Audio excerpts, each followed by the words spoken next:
So, check, check. Bin natürlich noch nicht so weit, Leute. Wer hätte es nur gedacht? Aber deswegen ja auch halbe Stunde vor Anpfiff, wa? Bin ja ein Fuchs.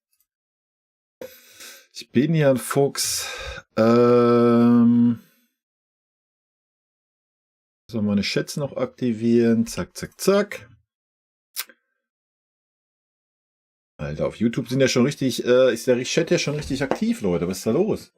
Ist ja wild. Also ich habe eigentlich damit gerechnet, so 10, 20 People hier sind. Bin gespannt, was heute geht. Ja, Schatz, erstmal danke für dein Raid, war und natürlich Servus an die üblichen Verdächtigen. Ja.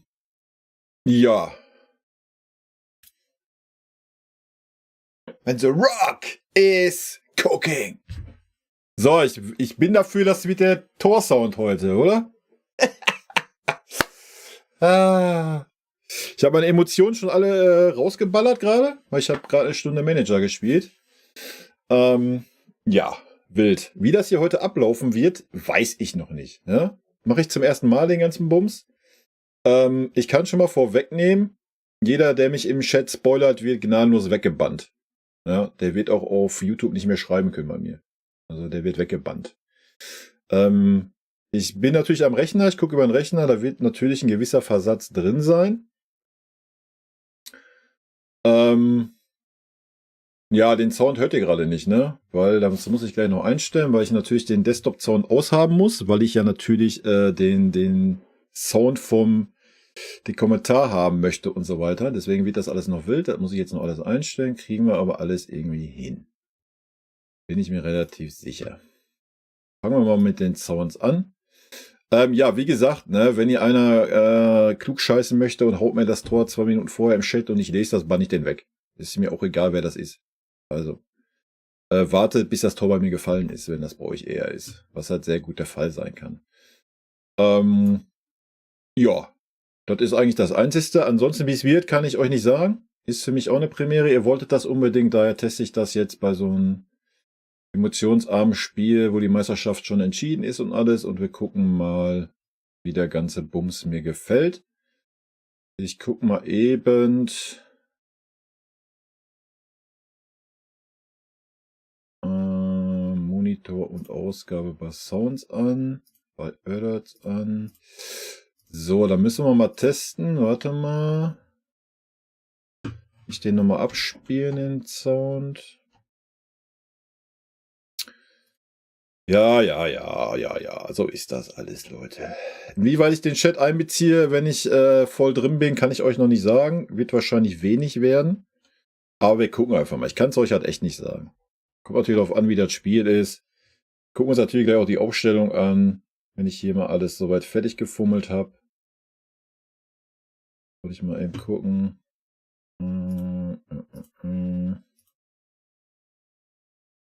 Ja, so ist das. So ist das alles. Irgendwas wird da hier sein. Ich kann nochmal den Raid-Sound wiederholen. Ein dicker Kuss von der Trainer von der Meister. So, kam das? Mara 06 redet mit 7 Zuschauer. Ja, rated. Kam das jetzt wenigstens an oder kam das nicht an? Das wäre mal eine Info, die ich kurz bräuchte von euch. Bevor ich hier weiter rumfinger. So, den Chat schiebe ich mir mal darüber. Sound kam, sehr gut. Dann sollten jetzt auch die Sounds für Kanalpunkte kommen. Kann ja mal jemand testen, der genug hat, wa? So ein Ding. So. Flacker. Jetzt muss ich mal eben den Chat hier noch separat aufmachen. So, Hobby Servus, LXC Servus, Olli Servus, Riad, Snackmonster, Phil, Solarian. Alto Belly. Genau, Alto Belly. Alter, was sind denn so viele Leute auf YouTube? Seid ihr krank oder was? Der wild. Richtig wild. Johann Wey natürlich, Thorsten Vogels, Hobby habe ich schon gesagt, war. René, Werner Ultragönnung, Fabienne, Ben, Dumbo, Oliver, Snackmonster natürlich, wie immer, ne? Servus. Fox, dicke Kuss, genau. Ben, Servus. Bild hatte ich schon. Thorsten Vogels hatte ich auch schon, ne? Godzilla, Servus. Rayo ist back. Namen Dummo Jumbo. Chupo von Anfang läuft bei uns. Ja. Ich muss mal eben hier einmal kurz durchgehen. Thorsten, vielen lieben Dank für die 99 Cent, wa?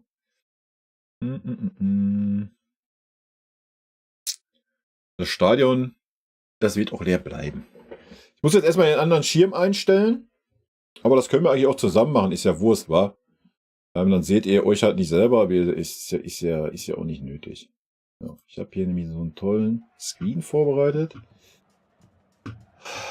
dass ihr auch ein bisschen auf dem Laufenden seid. Ihr seht dann hier gleich auch einen Timer in der Mitte, wa? Wenn Anpfiff ist, schalte ich den ein. Jetzt müssen wir mal ganz kurz hören, was der Tuche so erzählt auf Sky. Warte.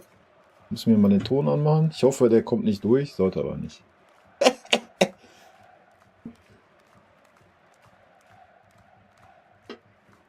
Ja, die Premier League ist trotzdem die stärkste Liga, ist doch klar, Leute, oder? Deswegen sind sie nicht im Halbfinale dabei. Übrigens trinke ich hier einen Lewis Hamilton Monster Energy, Zero Zucker. Liegt seit 2 Jahren im Kühlschrank gefühlt. Ich weiß nicht. Ich habe noch nicht probiert, Leute. Boah, ekelhaft süß. Wir brauchen aber was zum Wachwerden. Ich werde das Ganze auch gleich im Stehen begleiten hier, wenn Anpfiff ist. Damit ich ein bisschen Stadionatmosphäre habe für euch, ne? Ist klar. So, pass auf. Wie ist denn unsere Aufstellung überhaupt? Lass mich kurz luschern. Die Liga ist, wie sie ist, ne? Ich muss den Tuchel ausmachen, ich kann ihn nicht hören. Der labert eh wieder nur Scheiße. Falls der Eber kommt, können wir da mal kurz, oder kann ich da mal kurz reinhören. Aber ihr hört es ja auch, was der Tuchel labert. Könnt ihr mir ja weiter erzählen. Ach, guck mal, da sehe ich, Kimmich ist schon am Warmmachen, Gore auch, läuft, Dyer, Tell, Davis. Ja, war klar, dass Davis spielt. Dann habe ich auch aufgestellt. Der Tuchel hat halt schon manchmal Ahnung, oder? Manchmal hat er echt Ahnung, ey. Nicht oft, aber manchmal klappt's. So. Alter, was ist das denn für eine Scheiße, dass du hier nirgendwo die Ausstellung siehst? Muss ich jetzt echt auf mein Handy gucken, damit ich die Ausstellung sehe, oder was? Krieg ich auch keine Meldung. Aber der FC Bayern ist heute gegen mich, Leute. Das Warm-up läuft. Ja. Hast du mir auch die Ausstellung oder hast du nicht so Bock irgendwie? Weiß ich habe extra hier schön Grafiken gemacht und sowas. So Trickhübchen. Dann so ein Ding, Alter. Aufstellung, so. Oh, das ist ja aber viel cooler, das Bild. Hätte das nehmen sollen. Hätte ich einfach mal klauen sollen bei Bayern, oder? Aber dann gibt's hier der Palaver, Alter. Ja, von daher. So, Manu spielt im Tor. Hätte ich natürlich auch aufgestellt. Abwehrreihe. Ja, ist auch okay. Ist okay, Leute. Gehe ich mit. Kimmich als Rechtsverteidiger. Ja, hätte ich auch gebracht. Ist klar. Jetzt mal eben alles hier fertig schieben. So. Kimmich außen. Ich muss mal gucken, ob wir das hier alles hier hingeschoben kriegen. So, dann Kim. Hätte ich auch gebracht heute, Minjay. Sag ich euch, wie es ist. Gehe ich voll mit der Entscheidung. Eric Dyer, ja, ob jetzt Dyer oder De Ligt, ist eigentlich Wurst, oder? Und Fonzie Davis hätte ich auch gebracht, einfach wegen Schonung für die anderen beiden. Ist ja leider alternativlos, da Tuchel ja nicht irgendwie auf junge Leute setzt. Ja, von daher gehe ich da auch mit. Habe ich ja gesagt, manchmal hat der Tuchel auch ein bisschen Ahnung. Nicht oft, aber manchmal hat er einen hellen Moment, ne? So, Mittelfeld. Goretzka und Pavlovic. Ja, guck mal, habe ich auch aufgestellt. Was ist denn los heute? Läuft der mit uns, wa? Ach ja. Das euch, Leute. Der Tuchel hat den Taktikfuchs geguckt.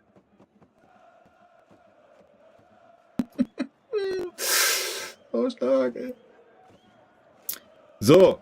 Ja, dass Schuppo heute kommt, war mir klar. Als wenn er den Brian bringen würde. Machen wir uns nichts vor. Ja, ihr könnt ruhig Schellen verteilen. Ich muss erstmal meine Aufstellung machen. Da habe ich keine Zeit, irgendeinen Chat reinzukürzen hier. So. Shell ist klar, ne? Haben wir ja auch aufgestellt. Stellen wir eigentlich immer auf. Wer hätte das nur gedacht?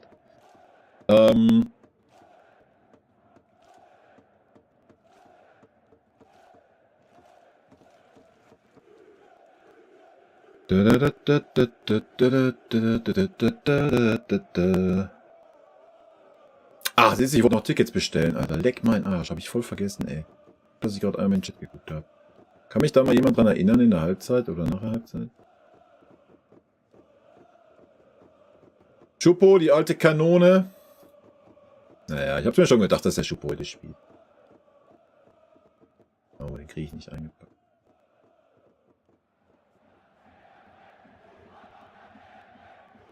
Ich habe aber damit gerechnet, dass er für einen Kane spielt eigentlich. Dass er auf der 10 ist. Ob er auf der 10 ist, werden wir mal sehen. Ich gehe eher davon aus, dass er eher eine Doppelspitze wird.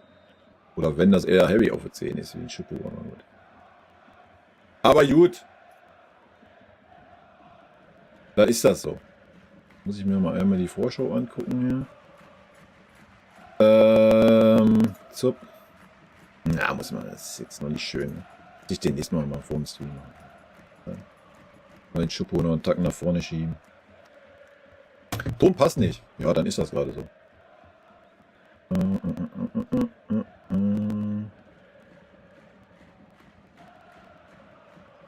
Welcher Ton soll denn nicht passen?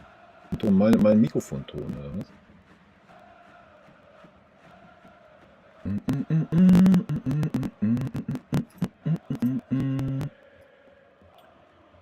Wo ist der Schupo, Alter? Ja.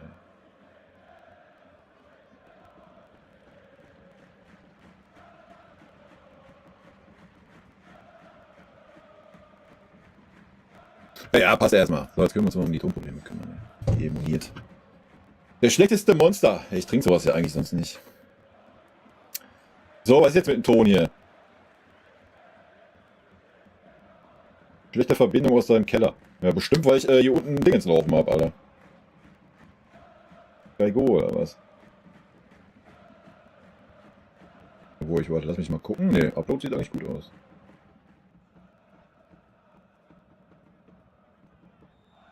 Keine ausgelassenen Frames, also eigentlich ist alles schicki.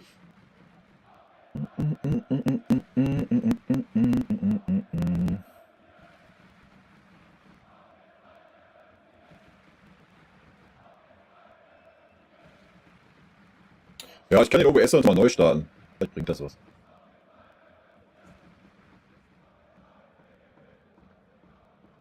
Vielleicht bringt das was.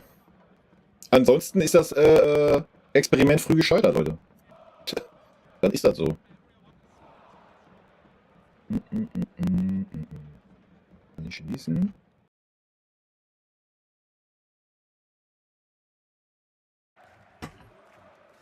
Da, da, da, da, da, da.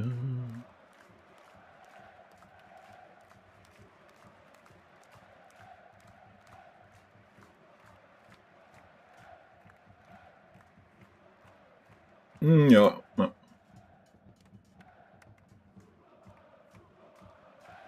Hm.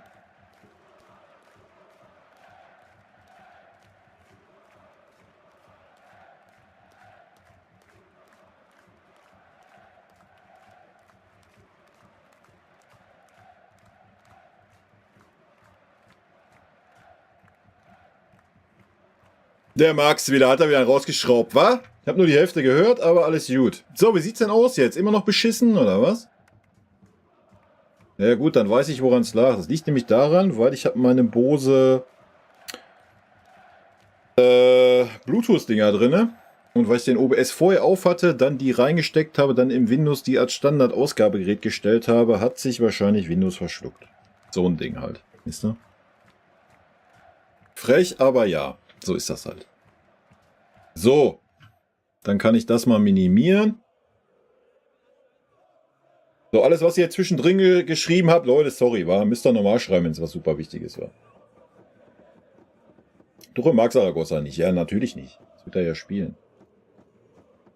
Das ist sehr gut, dass es jetzt geht. Sehr gut, sehr gut. Bin ich ja Dann habt ihr ja noch, ist die Premiere dann noch nicht ganz gescheitert. Könnt die Jungs noch ein bisschen weiter auseinanderschieben, aber das schenke ich mir jetzt mal. Für nächste Mal. Für nächste Mal. So, Corky, Servus. So, was sage ich zu Schuppo? Ja, wie gesagt, ich habe Schuppo erwartet, allerdings für Harry Kane. Ich habe ja gesagt, du musst jetzt den Schongang einwerfen die nächsten 2 Wochen fürs Halbfinale. Also du kannst jetzt keinen Mazraoui bringen, du kannst keinen Guerrero bringen, der irgendwie auch, wenn du den falsch anguckst, gefühlt wieder 2 Wochen ausfällt. Völlig richtig. Völlig richtig. Ich finde es auch richtig, dass wir jetzt endlich mal, ich weiß nicht, was Tuchel gegen Minjay und De Ligt hat zusammen. Haben wir noch nie gesehen, außer in der Vorbereitung mal eine Halbzeit. Ansonsten scheint das verboten. Ist ein rotes X beim Tuchel. Aber ich finde es gut, dass die Innenverteidiger jetzt auch mal durchgemischt werden. Auch das ist okay. Man sollte da auch ein bisschen die Schonung machen. Ich denke, De Ligt und Dyer sollten gegen Real auch wieder gesetzt sein. Deswegen alles ein bisschen dosieren jetzt. Lass den Davis da rumlaufen in der Bundesliga, Alter. Alles ist gut. In der Champions League kannst du ihn rausnehmen. Das passt auch. Ja. Müller kannst du natürlich auch bringen in der Bundesliga. Alles ist tutti. Kann er sich ein bisschen... Weiß ich nicht. Dafür ist er gut genug. Also... Vorhin war ja auch bei der Mara im Stream die Diskussion, ob wir jetzt Zweiter, Fünfter wären. Wen interessiert es am Ende der Saison? Also wahrscheinlich wäre es sogar noch sinniger, dass wir eher Fünfter wären wie Zweiter, weil dann knallt es noch ein bisschen mehr. Weißt du? Also von daher drauf geschissen. Also ich würde in der Bundesliga, und ganz ehrlich, die Mannschaft, die da auf dem Platz steht, muss trotzdem gegen Union Berlin gewinnen. Ja? Also da müssen wir uns jetzt ja auch nichts vormachen. Ist ja jetzt nicht, dass das eine schlechte Mannschaft ist. Aber ja, ich gehe 100% mit, du musst jetzt Schonung reinwerfen in der Bundesliga. Punkt. Die 7 Punkte da, oder wenn du Platz 6 jetzt hast, dann bist du ja eh schon safe in der Champions League. Ist doch alles gut, Leute. Ist doch alles gut. Ach, Schuppo liefert heute. Schuppo macht heute 2 Hütten.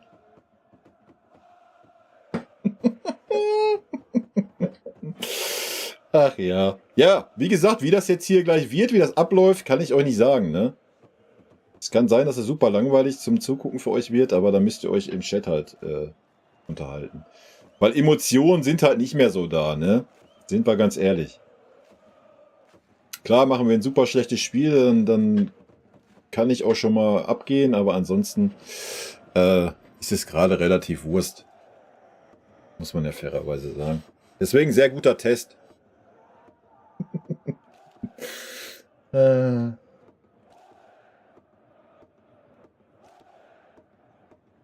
Ja, wir werden schon irgendeinen Trainer präsentieren, denke ich.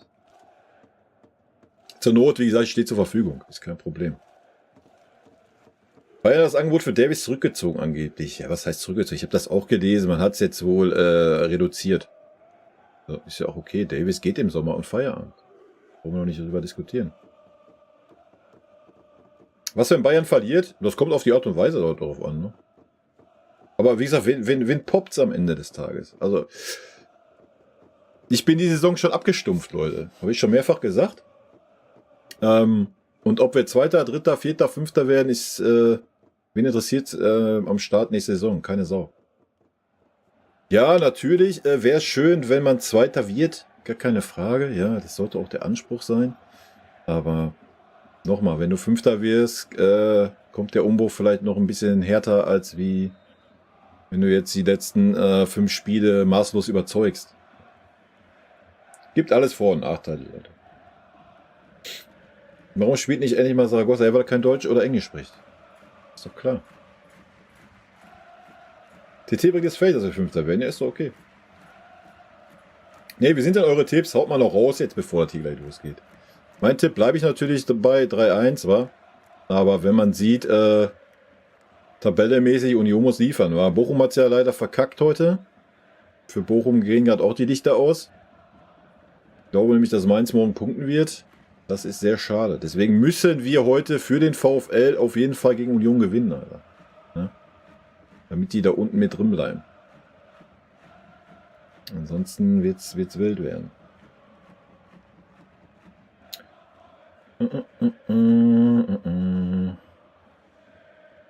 Ja, du kannst einen Davis nicht teuer verkaufen. Aufgrund welcher Leistung?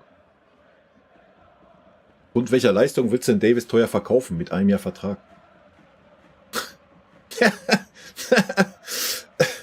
Weil wenn da irgendein Verein so doof ist und 30 oder mehr Millionen zahlt, dann kannst du dich glücklich schätzen. Also. Na? Das ist leider so. Was aber auch völlig okay ist. Knappes 6-0 für uns. Also, wild. Obwohl, ich habe Union jetzt lange nicht gesehen, ne? Also eigentlich habe ich Sympathien für Union. Habe ich ja schon mal erzählt. Ich war auch schon öfters in der Union-Kurve mit meinem Schwager. Super gut. Super geile Fans. Aber der Trainer, seitdem der Trainer ist, seitdem der sich so verhalten hat in München,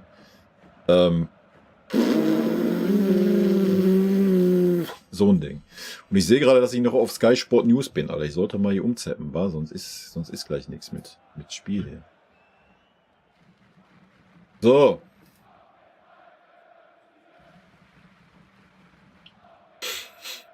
Werbung erstmal, ist doch schön, ne? Bochum war bitter heute. Ich habe es leider nicht geguckt. Das heißt leider, ich habe gepennt noch ein Stündchen. Dann habe ich meine Mannschaft gerade in der 2. Bundesliga. Ich bin kurz vorm Hinrundenende. Muss ich natürlich erstmal selber coachen, bevor ich mir heute den Tuchel gebe. Für Bayern-Trikots habe ich habe das letztens mal in einem Q&A gesagt. Ich weiß das nicht. Müsste ich jetzt nochmal nachzählen gehen. Ich schon wieder vergessen. Sind ein paar. Also ich könnte bei jedem Tor auf jeden Fall wechseln. Das wäre nicht das Problem. Das wäre nicht das Problem. So, ich fahre mal hoch, wa? Wie gesagt, wir sind natürlich hier heute in der Fankurve unterwegs. Deswegen machen wir das Ganze im Stehen. Ist klar. Und schädeln uns den guten Lewis Hamilton in die Birne. Irgendwo hakt's. Was ist los? So halbes Standing heute. Aha. So, dann muss ich Cam noch ein bisschen einstellen für euch. Dann mache ich mich noch ein bisschen nach links, oder? Das passt schon. So. Bitteschön. Spielertunnel. Ah, guck mal, der Schuppo, wie er runterkommt, so. Ich bin's, der Schuppo. Der Schuppo hat sich bestimmt schon richtig gefreut, wo der Nagelsmann im Gespräch war, oder? Also ich so gedacht, ja bam, Alter, da kann ich noch mal. Und dann sowas, ey. Au, ich muss noch meine Dinger aufmachen, warte. Ich hab alles hier vorbereitet. Mal gucken, ob das alles so klappt, wie ich mir das vorstelle hier.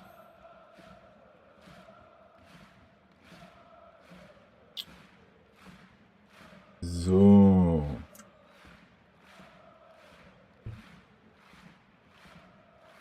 Was ist denn jetzt hier für Mucke im Hintergrund? Was stimmt denn hier nicht? Ist ja wild, ey.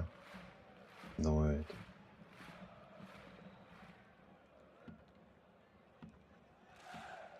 Achso, ihr müsst noch sagen,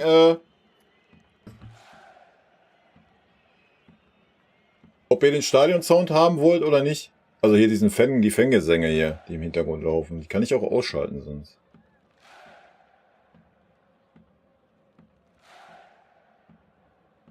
Auf ein schönes Spiel, Erik. Wünsche ich dir natürlich auch und allen anderen natürlich, wa? Schafft Kai noch den Torrekord von Lever? Das werden wir heute sehen, wa? Wenn er heute liefert.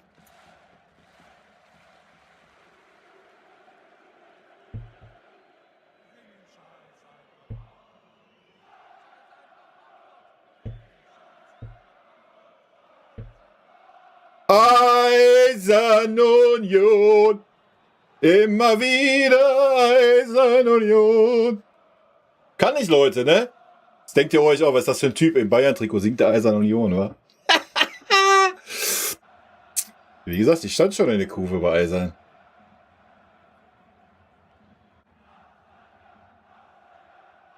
Bitte nicht singen. Tommy, da musst du ausschalten, wa? Ist ganz einfach. Wenn nicht gefällt, was ihr siehst oder hörst, drückst du einfach das X oben rechts in der Ecke oder Alt F4, dann ist das zu.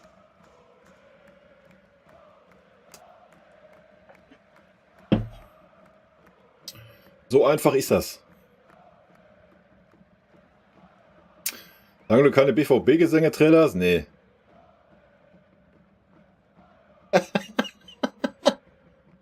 Ja, ist doch super, Jimmy. Mögen wir Bochum heute helfen? Ja.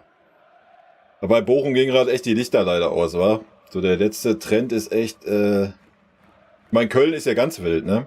Also Köln hat sich ja jetzt verabschiedet. Zweite Liga. Hat also richtig Sinn gemacht, den Coach rauszuwerfen, wa?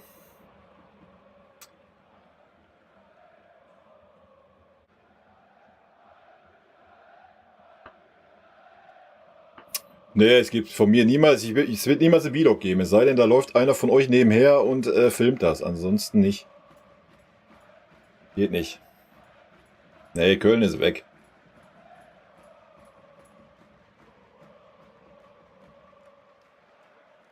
Ja, wir müssen natürlich das Stadion gleich verstummen, wa? Bin gespannt, ey. Ich bin gespannt.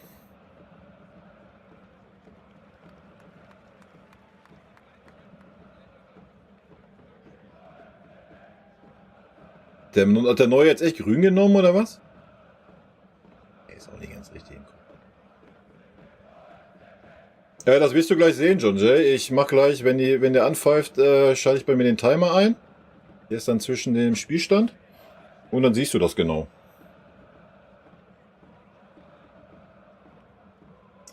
Das kann ich dir nicht sagen. Es kann sein, dass es 2, 3, 4, 5 Minuten sind, weil, wie gesagt, Sky Go über Rechner ist natürlich was anderes, als wenn du zum Beispiel über Satellit guckst oder so. Jo. Ach, guck mal, wie der Tuche Spaß hat, ey. Naja. Ja, genau. Hau nochmal Werbung raus, ne? Hau nochmal Werbung raus hier. Muss ja laufen. Klar sind wir motiviert. Wir brennen. Guck mal, der Kimmich. Guck mal. Was hat der eigentlich die Haare so lang? Was ist eigentlich los mit dem?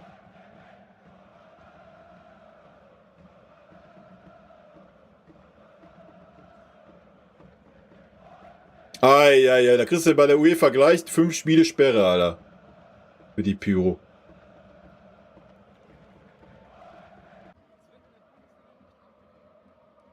Läuft der jetzt trotzdem an oder lässt er erstmal, wartet er, bis der Rauch abgezogen ist, oder?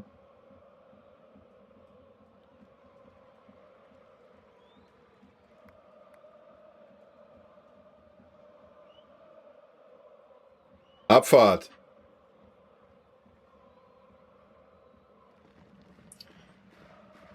So.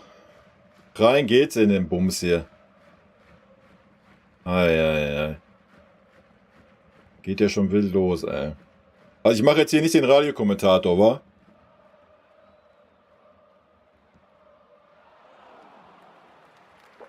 Ihr guckt das ja selber, sehr wahrscheinlich selber, das Spiel. Da muss ich euch ja nicht jetzt hier den Radiokommentator geben. Leon, Alter, jetzt mal ernsthaft, ne? Das ist wie im Manager, Alter. Wie kann ich denn so einen Ball da so... Alter, echt. Komm. Weg. Junge, Alter. Stark, Neuer. Grandios. Wir starten richtig gut rein. Die Frage, ob wir heiß sind, in dieses Spiel reinzugehen, können wir nach der ersten Minute mit Nein beantworten, Alter. Eieiei. Aber hast du den Leon gesehen? Pass über 3 Meter, Alter. Spielt er, als wenn was ist. Junge.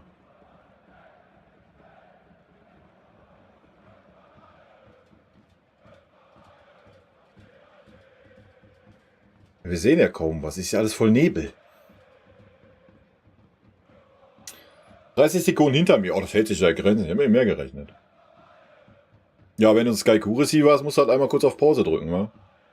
Dann kannst du das angleichen. Wenn du das möchtest, natürlich. Sonst natürlich auch nicht. Leon, Alter, du machst gerade eine Figur wie beim Synchronschwimmen, oder was?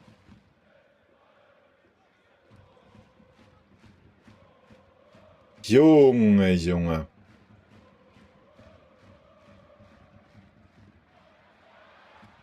Ja, Union ist heiß, Alter. Das wird eine ganz schwierige Kiste. Der Davis wieder in Davis-Manier. Guck mal, was Minjay so liefert.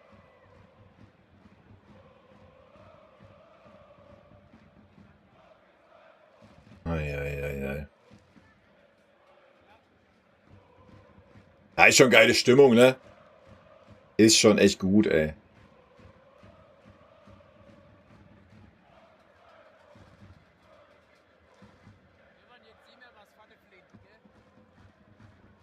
Ja, da kriegst du halt auch nichts für, Taylor. Jetzt mal ernsthaft, Alter.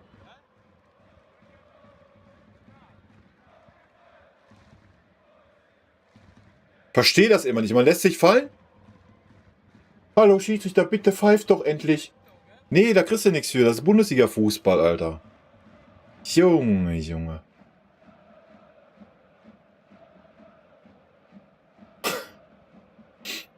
Eine Arbeitsverweigerung jetzt nicht, aber Union gibt halt Gas. Die wissen, was die Stunde geschlagen hat, Alter. Wenn die heute verlieren, die Mainzer gewinnen morgen, da ist nur noch Bochum dazwischen. Ne? Ansonsten sind die Relegationsplatz. Und ja.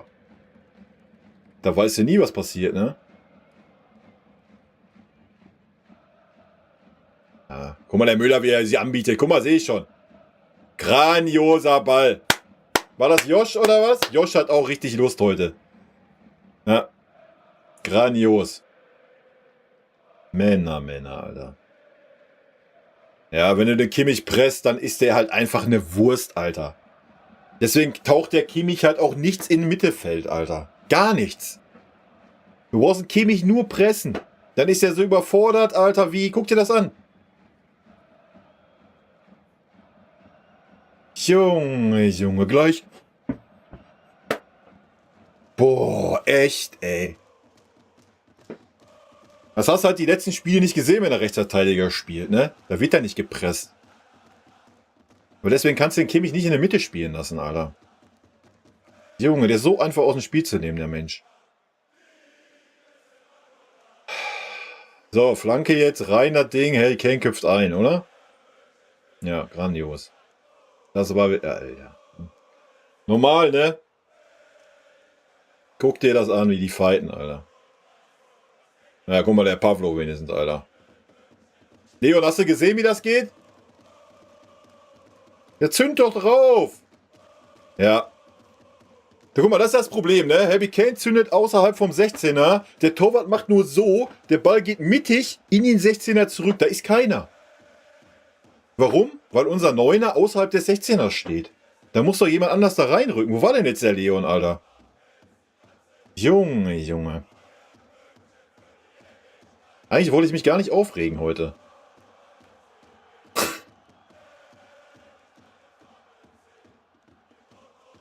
Er flankt doch rein. Oh, Müller, was war das denn, Junge? Oh, jetzt quatscht der Lothar auch noch rein, ey. Leckt meine Füße. Wie kann man bei Sky pausieren? Die Pause-Taste drücken, wenn du einen Sky-Kurs hier hast.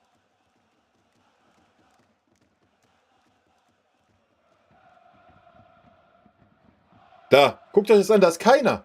Keiner von uns mittig. Niemand. Wo ist der Schupu? Der Neuner als Zehner. Haben wir den überhaupt schon mal auf dem Platz gesehen? Habt ihr den schon wahrgenommen? Junge, Alter, ich muss mir mal den Soundloader machen. Ich muss mal hören, was der Lothar so von sich gibt.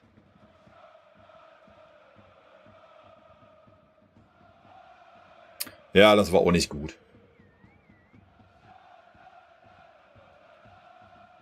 Komisch, dass sie alles über die Davis-Seite spielen. Wer hätte das nur gedacht? Aufstellung ist doch halb B11. Naja. Wer ist denn da jetzt B11? Schupu. Und sonst? Wer weiter? Sag mir ein. Ist doch, was ist das für eine Aussage? Harry Kane ist B11, oder was? Manuel Neuer, Kimmich, Goretzka. Sind alle B11, oder was? Wild. Wilder Take.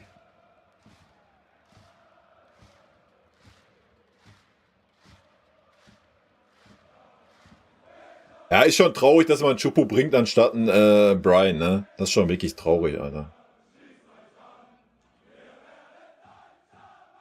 Da ist er, Chupu. Oh, habt ihr das gesehen? Hä? Die ganze Erfahrung ausgespielt. Ja, komm, pushen. Junge, Junge.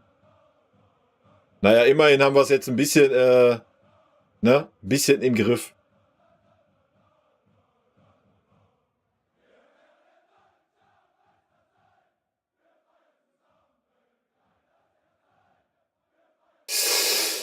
Alter, gut, dass der Airbag auf dem Feld ist. Da sah der Minje ja schon wieder richtig gut aus. Lecco mio, ey.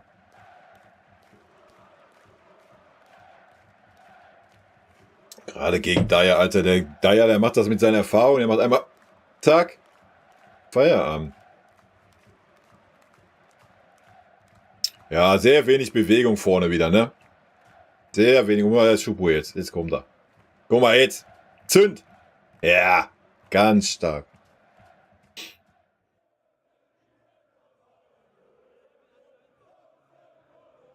Finde den Lothar eigentlich auch gut, ja.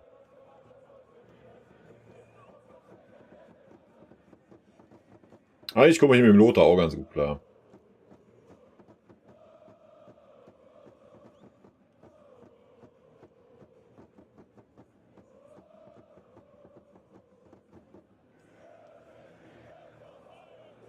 Wow, man hört ja sogar ein bisschen die Bayern-Fans, Alter. Krass.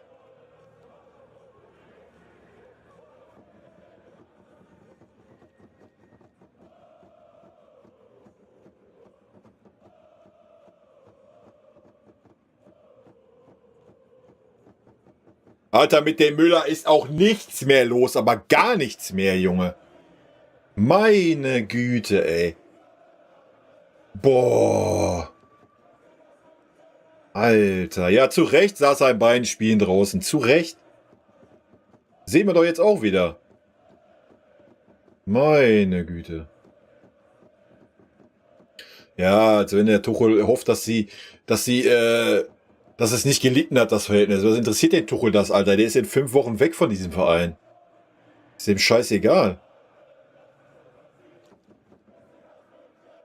Ja, ist gelbe Karte. Ist das so stecken, oder was? Ah, Glück gehabt, der Minje.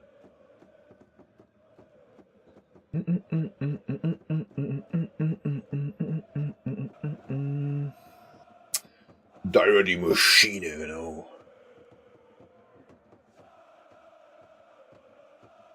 Wie salzig er ist. Streu das Salz noch in die Wunde rein.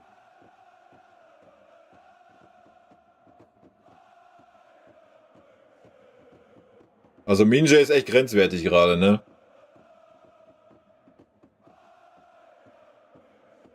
Ja, spiel doch schneller, Josh. Du musst doch nicht den Ball annehmen und erstmal 3 Meter laufen, Alter. Spiel den Ball doch direkt nach außen, wo noch Platz war. Meine Güte, ey.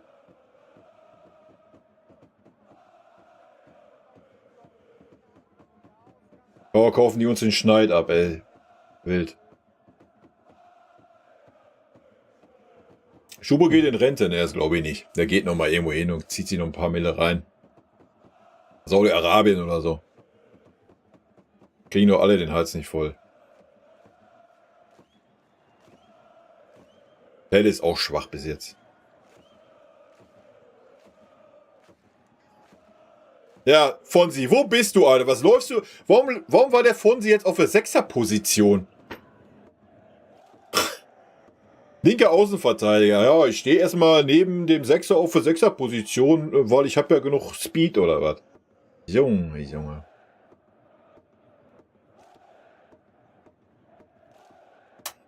Ja, ist auch richtig. Irgendwann musst du sie bringen, ne? Ist schon richtig, da die Innenverteidiger mal zu wechseln. Generell ist es auch richtig, die anderen Spieler zu schonen. Also da will ich den Tuchel gar keinen Vorwurf machen. Das ist vollkommen richtig. Hätte ich genauso gemacht.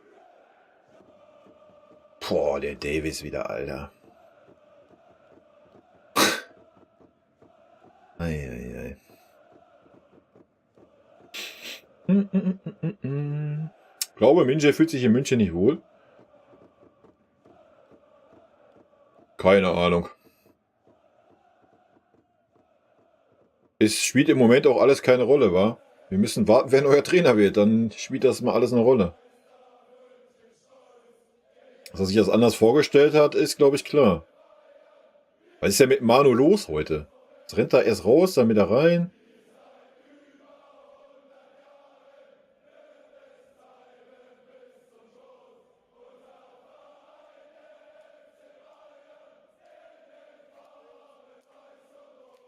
Ja, und jetzt Feuer frei. Feuer frei. Zieh durch einfach. Oh.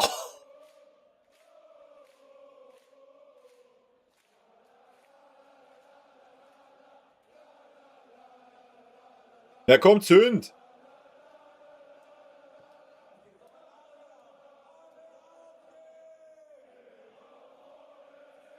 Also im Manager würden wir jetzt Distanzschüsse üben, ne?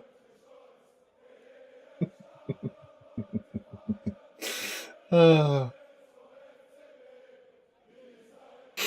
Ja, aber Minje kannst du jetzt auch nicht so den Vorwurf machen, ne? Muss ja mal sehen, wie wenig Spielzeit der die letzten Wochen hatte. Lass ihn mal eine Halbzeit spielen, dann können wir den ein bisschen besser beurteilen, denke ich mal.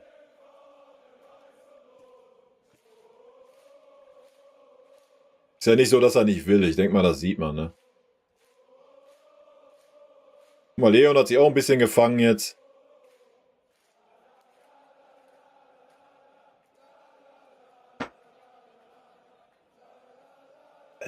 Also Fonsi ist auch wieder maximal unglücklich, oder?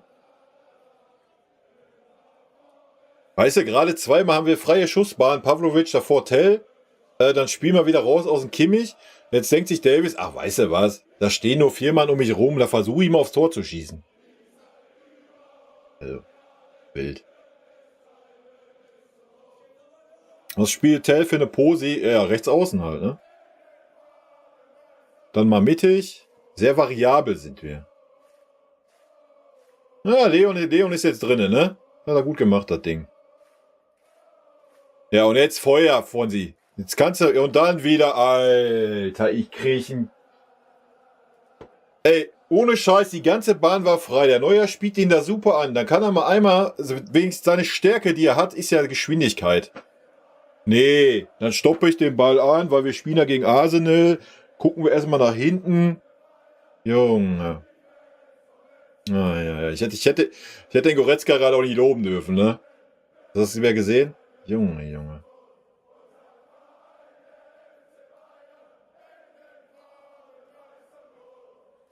Schön. Ja, fast.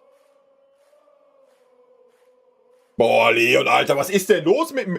Jetzt mal ernsthaft. Beim Junge! Hat der Leon Angst, dass er irgendwie in Zweikampf geht, dass er sich verletzt für in 2 Wochen das Spiel oder was? Dann nimm ihn bitte raus, Alter. Stell einen aus der 3. Mannschaft dahin. Junge! Das habe ich ja noch nie gesehen beim Leon. Lächerlich.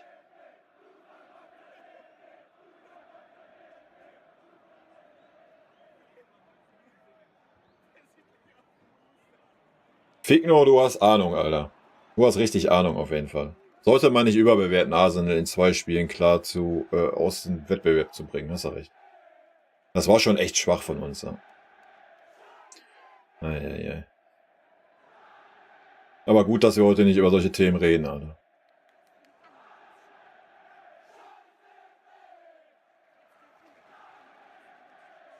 Alter, Union gibt richtig Gas. Also stimmungstechnisch, ne?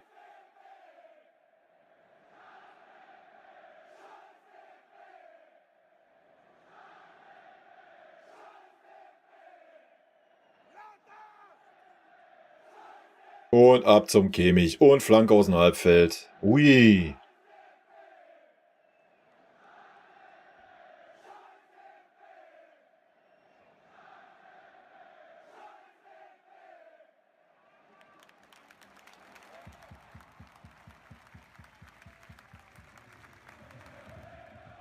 Na, aber Fonsi, man kann ihm ja auch nicht absprechen, dass er will, ne?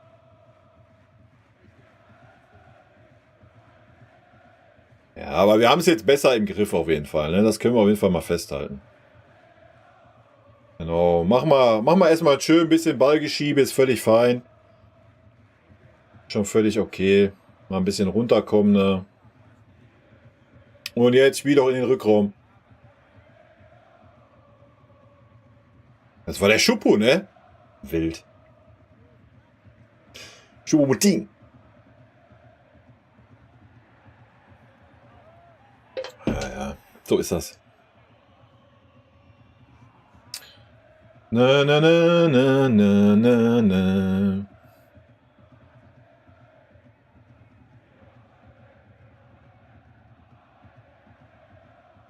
Leon, der Wille war da. Der Pass leider Mist.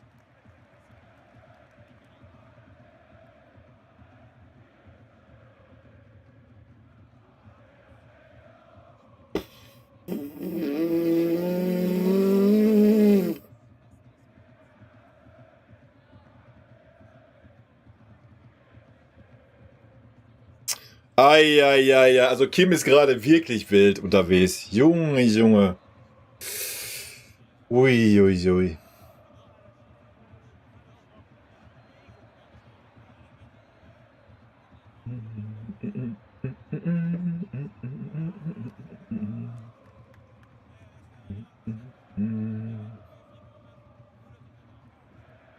Alter.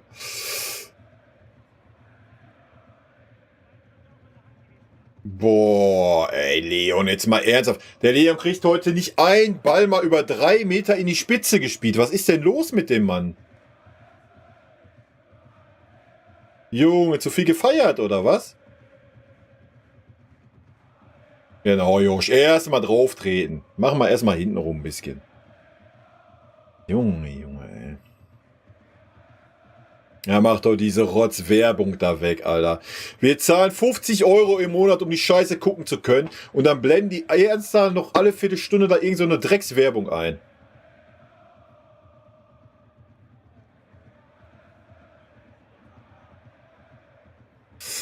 So macht er der Josh. War halt nicht der Kopf, ne? War der Fuß. Boah, der ist so maximal unsympathisch, der Typ, Alter. Der Union-Trainer. Wild. Da. Klar spielt Pavlovic. Ich muss das Spiel auch mal gucken, Alter.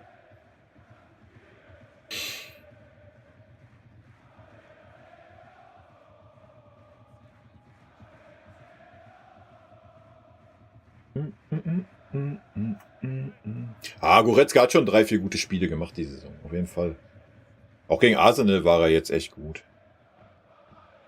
Aber ansonsten wirklich viel absolute Grottigkeit, ne? Deswegen auch völlig zu Recht nicht in der Nationalmannschaft dabei.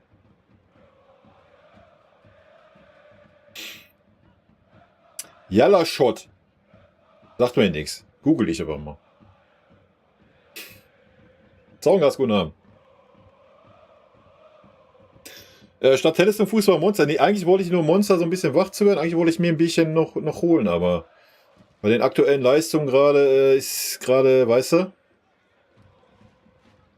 muss ich das auf die zweite Halbzeit verschieben, glaube ich.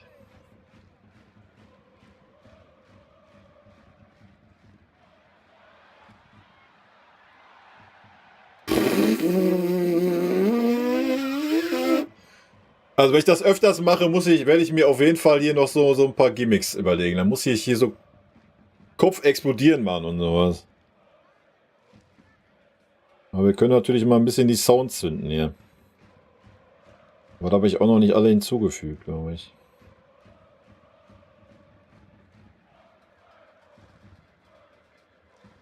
Aber das Problem ist, ihr hört die ja jetzt gar nicht, ne? Das muss ich noch irgendwie anders umswitchen. Wenn ich die Sounds abspiele, höre ja nur ich die. Gruß von einem Kölner, ja. Halleluja. Hast mein Mitleid auf jeden Fall, Alter. Das war ja heute ein Offenbarungseid vom Ergebnis her. Das Spiel habe ich natürlich nichts gesehen, aber das Ergebnis... Ich habe mir noch gedacht, wo der Köln-Trainer die große Fresse hatte in der PK auf diese Frage so schnippisch gesagt, ja, nächste Woche sieht das alles ganz anders aus. Da dachte ich mir schon, Alter, wenn da mal nicht das Karma kickt, ey. Und dann verlierst du 2-0 gegen Darmstadt, die hoffnungslos abgeschlagen sind, Alter. Das ist... Also Köln, zweite Liga ist wie Hamburg, ne? Super traurig, Alter. Ist halt echt wild. Und dann natürlich das Schlimmste, wenn die Düsseldorfer dann aufsteigen, wa? Dann ist der Karneval ein Jahr ausgesetzt, oder was?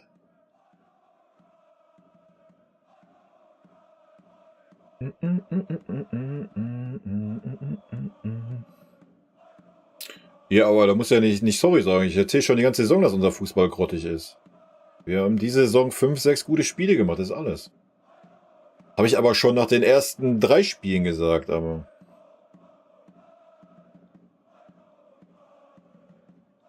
Ist halt so.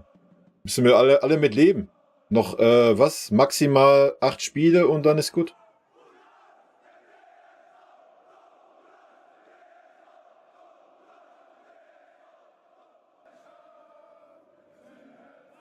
Ja, wo ist er jetzt? Der super feilschnelle Fonsi.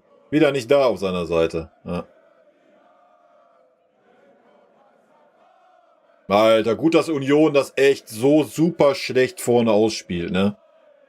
Junge, Junge, da haben wir echt gerade Glück, dass sie nicht die Qualität da vorne haben. Ich meine, die stehen ja auch nicht so umsonst da unten, wo sie rumdümpeln, ne? Junge, Junge. Das Traurige ist halt einfach, ich meine, klar, es ist menschlich irgendwo, ne? Wie gesagt, am Ende des Tages, ob du Zweiter oder Fünfter wirst, wen juckt's nächste Saison noch? Aber es ist schon traurig oder zeigt halt gnadenlos diesen Charakter dieser Mannschaft, Alter. In der Champions League 300% geben und in der Bundesliga gefühlt 10%. So, ach ja, ist uns doch scheißegal. Weißt du, das Traurige ist halt, dass das ist ein Spiel in Berlin, Alter. Da sind genug Fans aus München dabei, die da hinfahren, die die Mannschaft unterstützen. Und das ist ein Schlag in die Fresse für die einfach, ne? Junge, Junge. Das ist das Treu. Guck dir das an! Guck dir das an, Alter! Was ist denn los? Was muss in der Kreisliga A? Junge, ey, wir haben den Kimmich einfach zu viel gelobt die letzten 4 Wochen. Junge, Junge, ey. Ah, ja, das war wieder Leon. Grandios, Leon heute. Ich glaube, Leon hat heute mehr Fehlpässe wie Pässe, die ankommen am Mann. Und was mit Müller? Müller habe ich gefühlt seit 15 Minuten nicht mehr am Ball gesehen. Ist er noch auf dem Feld? Du siehst ja einen Schupu mehr am Ball wie ein Müller. Junge, Junge. Dann muss der Tuche sich aber gleich beide Füße brechen, damit er noch ein bisschen Motivation in diese Truppe kriegt. Junge, Junge.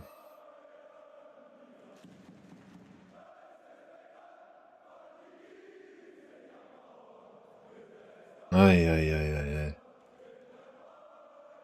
Ich habe ja schon mit einer schwachen Vorstellung heute gerechnet, ne? Aber das ist ja schon wirklich grausam teilweise.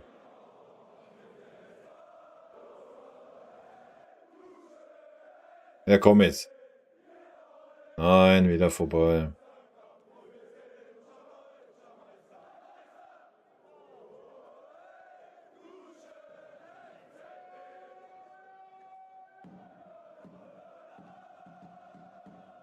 Ja, stark. Wir haben halt keine Bewegung vorne, ne? Wir sehen es ja, Standfußball. Oh, da war der Müller mal am Ball. Standfußball wieder. Der Einzige, der vorne sich bewegt, ist der Josh.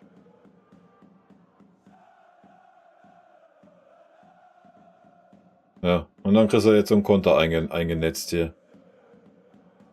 Er muss alleine gehen, Junge.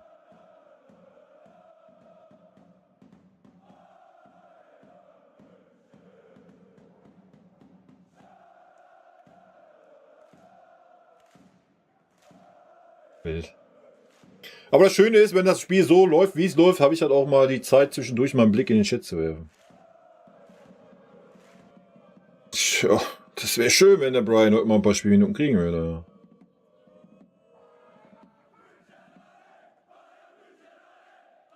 Ich hoffe halt einfach, dass wir zur Halbzeit echt dann mal so 3, 4 Leute auswechseln, ma?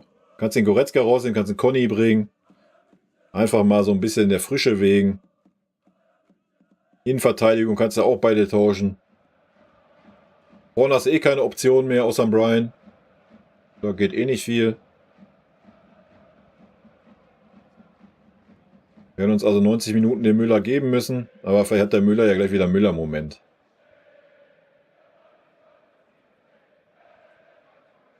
Ja, schieß doch mal drauf, ey. Meine Güte, Josh. Das ist die 10. gefühlte Flanke aus dem Halbfeld, die einfach grottig ist. Ja.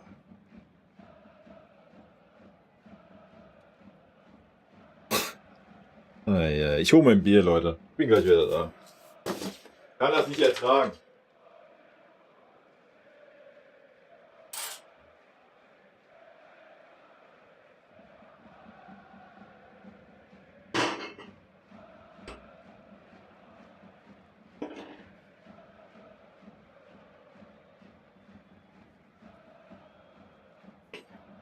Damit wir alle Klischees erfüllen, Fußball um ein Bierchen. Vielleicht hilft's ja was, wa? Gutes Augustiner. Vielleicht hilft's ja der Mannschaft. Ich opfer mich halt für die Mannschaft, Leute. Guck mal. Ach.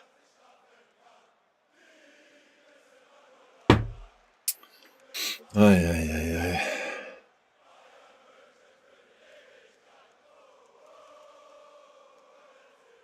Alles nette Kerle. Ach so, ihr hört die Sounds ja nicht. Ja, da muss ich mir echt noch was einfallen lassen, ey. Kriege ich aber hin, wenn ich das normal machen sollte. Kriege mal hin, irgendwie.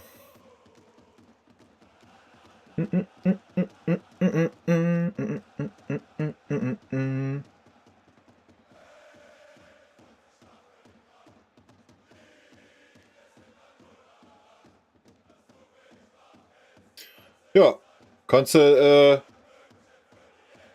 den Snafu wegbannen hier.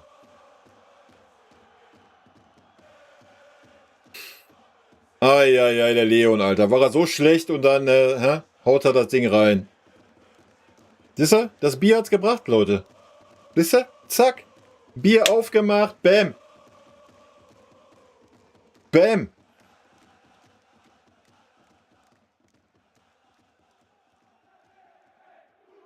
Alter, gut gemacht, der Leon, ne? Mehr Bier trinken? Ja, ich wollte ja noch ein bisschen was anderes heute noch machen. Noch ein Bier holen.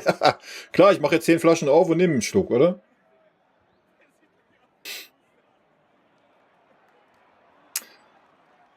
Ja, war schon stark vom Leon. Trotzdem war die Leistung ein bisschen schwach, aber vielleicht pusht ihn das ja jetzt mal. Ist ja. Ach, ich gehe davon aus, dass locker 5, 6 Spieler gehen werden. Aber vielleicht bin ich auch einfach nur zu blauäugig. Wir werden sehen. Ja, was willst du da gucken, Alter? Der hat 30 Minuten Rotze gespielt. Nur weil er jetzt ein Tor gemacht hat, oder was? Seine Aufgabe ist, ein defensiver Mittelfeldspieler zu sein. Da lacht der Nagelsmann sich tot, Alter. Irgendeiner guckt vom DFB schon zu. Ja, der hat da die ganzen grottigen Pässe und schlechten Zweikämpfe gesehen, Alter. Lächerlich. Die haben immer Vorstellungen, die haben immer Argumente. Muss ich mir das vom Lothar auch noch anhören, oder was? Ich dachte, der Lothar ist eigentlich ein Guten, ey. Junge, Junge. Wie gesagt, hätte Union ein bisschen mehr Qualität gehabt, hätte es schon längst 2-0 gestanden. Haben sie aber zum Glück nicht. Also was willst du damit so eine in der Nationalmannschaft, Alter? Junge, Junge. Jo, den muss ich manuell umstellen. Wartet. Siehste, danke für den Hinweis auf jeden Fall. Habe ich extra vorbereitet. Und natürlich nicht dran gedacht. So, was war das denn? 29., 28.? 29. war.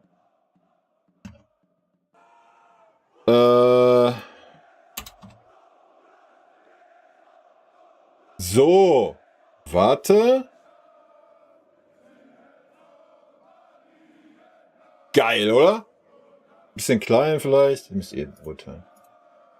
Aber jetzt mal die 29. genommen.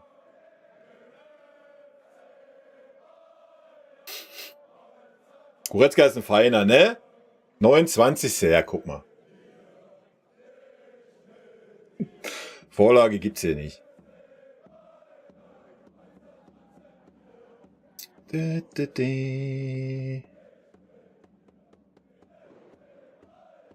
Vielleicht gibt uns das ja jetzt ein bisschen mehr. Müller macht Müller-Sachen. Ich hätte nichts sagen sollen. Also Müller, das Thema müssen wir halt auch mal bringen, ne? Also der ist halt auch nicht mehr, leider. Ich glaube, für Müller ist das Spiel einfach heutzutage zu schnell oder was. Ich weiß nicht, was mit dem los ist.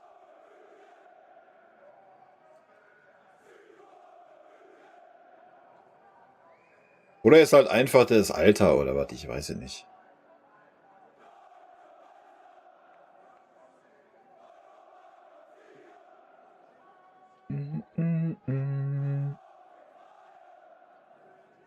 Die meisten Leute sehen nur dein Ziel und nicht das Spiel auf Sky? Okay.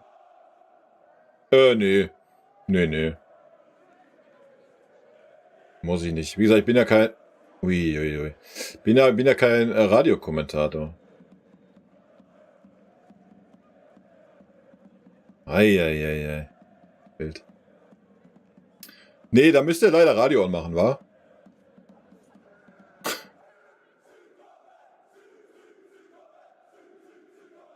Alter, weiß ich auch nicht. Jetzt mal ernsthaft. Das sah jetzt auch nicht wirklich sicher aus. Das Ding kannst du auch einfach mal, weißt du? Den kannst du auch einfach mal fangen. Mann, Mann, Mann. Der Manu. Oder box ihn halt weg, aber doch nicht...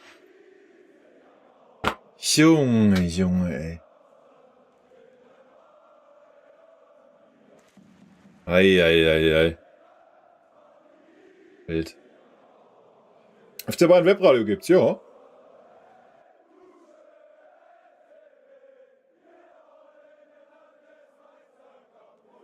Nee, der Ball wackelt. Wo wackelt der? Das ist ein Strich, Alter. Was labert der für eine Scheiße? Weil der Fuß ist eh ein Idiot. Sorry. Ich darf nicht mehr Beleidigung. Der Fuß ist nicht so einen ganz guten. Der Ball flattert, Alter. Der Ball war ein Strich, Alter. Der hat sich kein Stück bewegt in der Luft. Junge.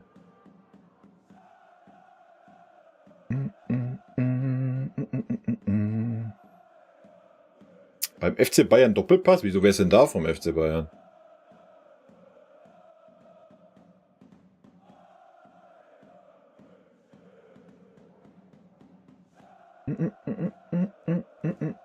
Ja, Union ist halt super ungefährlich vorne, ne? Die haben auch keinen Knipser da vorne, nix. Das ist... Ich meine, die stehen nicht umsonst da unten, ne? Legen jetzt vor der Pause das 2-0 nach und dann ist der Drops schon gelutscht. Ja, ist wieder Ecke, Alter. Schiri, bist du blind oder was? Schön, Pablo. Schönes Ding. Mit Ansage. Ja, geh doch vorbei. Geh. Mein Gott, ey.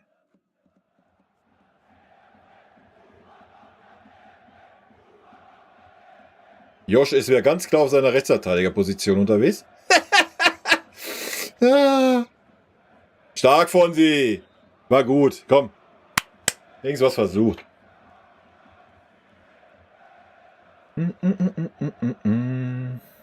Union hat doch einen Volland. Ja, aber Volland ist ja kein Knipser, Alter. Volland ist ja eigentlich der Stürmer hinter dem Stürmer.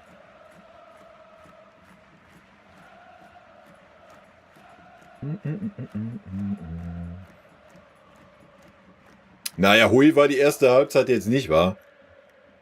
Das Tor hat uns natürlich gut getan, ja, und Union ein bisschen geschockt vielleicht. Wohl, ja, war gut, ist was anderes. Aber ist okay, mein Gott, wie gesagt, für uns geht es halt um nichts mehr. Für uns geht es um die goldene Ananas, also. Ist halt irgendwo menschlich, ne? Sagen wir, wie es ist. Aber nichtsdestotrotz kann man das ja kritisieren, wie da manche... Eieiei. 20 Millionen Einstellung. Wenn er nicht rüber spielt, klingelt's. Ja. Das ist er. Minje hat ein bisschen Zeit gebraucht. Da ist er. Hä? Da ist er. Naja, Manfredo muss man ja trotzdem nicht machen. Ne? Jeder hat ja einen anderen Geschmack. Aber ich kann der hat für mich denselbe Werdegang wie der Marcel Reif nimmt der. Am Anfang sympathisch, so, weißt du, konnte ich echt gut leiden. Aber mittlerweile labert er sich einen Stuss in jedem Spiel zusammen, also das geht auf keine Kuhhaut mehr.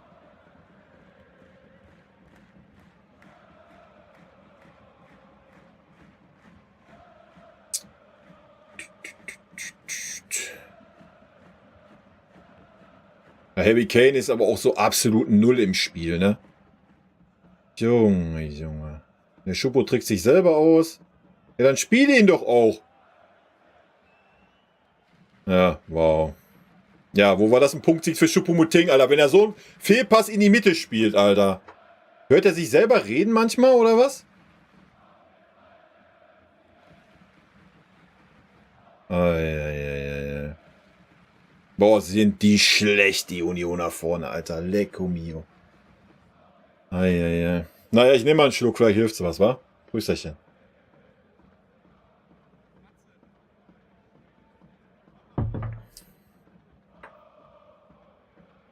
La la la la la la la la la. Werner Hansch war der Beste. Werner Hansch war schon gut, ja. Ich weiß nicht, der Fuß war, am Anfang war der echt so unbekümmert und so, ne? Mittlerweile hat man auch so das Gefühl, weiß ich nicht. Ach, keine Ahnung. Ist auch egal, wir müssen nicht über Fuß reden. Der eine mag ihn, der andere nicht und gut ist. So wie es im Leben halt ist. Ne? Manche mag man, manchmal mag man einfach nicht. Das ist auch völlig fein so.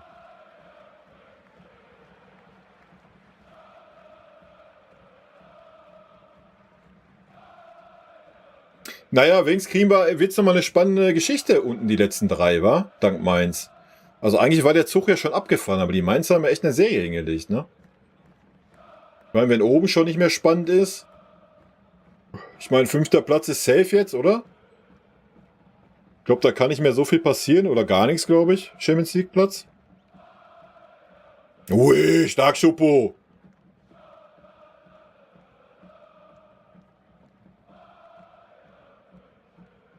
Eieiei. Nee, aber da ist es wenigstens um Abstieg, aber Relegation bleibt nochmal spannend, ne? Der Rest ist ja schon so gut wie gelaufen, ne? Müller, merkst du die Saison? Ja, es ist leider. Ne? Aber ist auch okay. Ich sag ja, das ist wieder, da sind wir bei dem Thema so, was ja viele Sportler haben, den richtigen Zeitpunkt zu finden, wann man aufhört. Ne? Aber gut, ihn wird es vielleicht nicht poppen, er kriegt ja weiterhin seine 20 plus Mille von uns, also wird es ihn wahrscheinlich nicht wirklich stören. Aber da kannst du immer nur wieder Philipp Lahm als Beispiel nennen, ne? Obwohl der natürlich ganz krass war. Ja, das ist ja schon irgendwie 10 Jahre vorher geplant. Uiuiui, wenn sie das gut ausspielen, na, ne. Ja, Union ist also wirklich, also offensiv ist das ja auch grausam, was die spielen. Also da kannst du, wenn du gegen Union heute ein Gegentor kriegst, dann kann das nur ein Sonntagsschuss sein. Das ist ja, die haben ja gar keine Kreativität, Alter. Die spielen ja auch super lahmarschig. Nee, aber manche Spieler gehen halt einfach über den Zenit, ne? Ich hab's ja schon gesagt, wenn wir die Champions League gewinnen sollten, so utopisch, ja, gar keine Frage. Aber stell dir vor, der Müller wird nochmal eingewechselt, kriegt seine 20 Minuten im Finale, wir gewinnen das Ding. Dann hätte er halt sagen sollen, alles gut, Männer, das war's für mich. Ja. Aber ja. Finale da oben vielleicht, das spielt so ein Ding oder was, aber ich weiß nicht, wo der Müller nächste Saison spielen soll.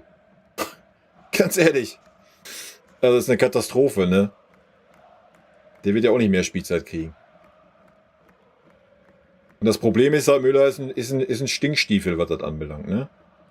Wissen alle, wie viele Trainer der Müller schon abgesägt hat, Alter. Aber das sind Baustellen, die sind ganz wild. Haben wir ja wieder gesehen, wie Tuchel das dann noch rechtfertigen wollte in der PK, warum der Müller nicht gespielt hat gegen Arsenal. Das war auch lächerlich. Oh, schönes Ding. Ja, den muss er aber halten. Den muss er halten. Ja, das ist das Einzige, wie Union gefährlich wird, ne? Irgendwie ein Ding rein und aufs Tor gezimmert. Also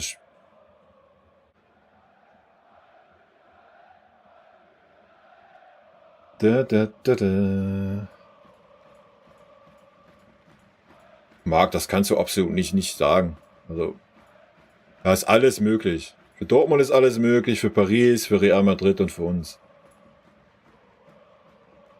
Da gehört so viel dazu im Halbfinale. Tagesform, Glück, Schiri.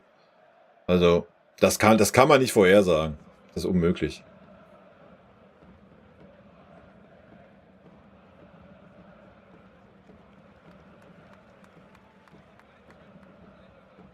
Ich gönn's natürlich den Dortmundern, so wie ich es uns gönne. Das sind deutsche Mannschaften. Ja, alles gut.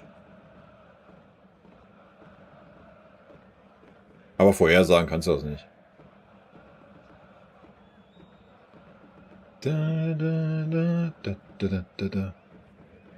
Ja, genau, er gönnt sich die 20 Meter ohne Stress. Ja. So ein Ding. Nee, der Müller hat noch nie einen Trainer abgewürgt, ne? So, bei welchem wollen wir anfangen?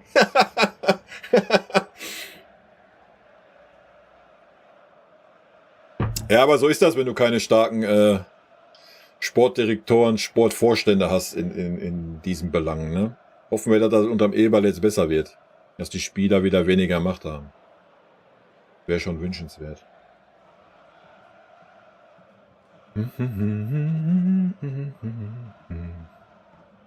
Ja, ist er auch, Cody. Ja, aber nach dem Tor ist jetzt alles, obwohl Union hat immer noch mehr vom Spiel, ne? Aber Union ist halt super ungefährlich. Also aktuell hat man nicht wirklich das Gefühl, dass da irgendwas passiert. Aber gut, wie gesagt, die stehen ja auch nicht umsonst da unten, wo sie stehen.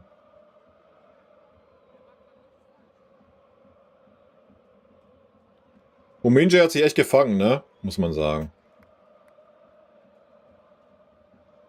Fonsi macht immer noch Fonsi-Sachen.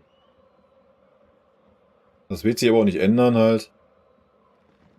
Tell ist auch irgendwie zu fickrig heute.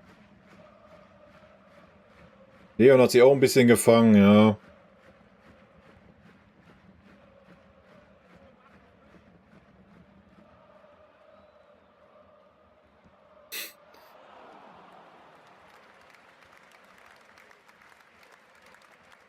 Jetzt gibt's Freistoß. Wer tritt an? Natürlich, wir wissen es alle, oder? King Josh.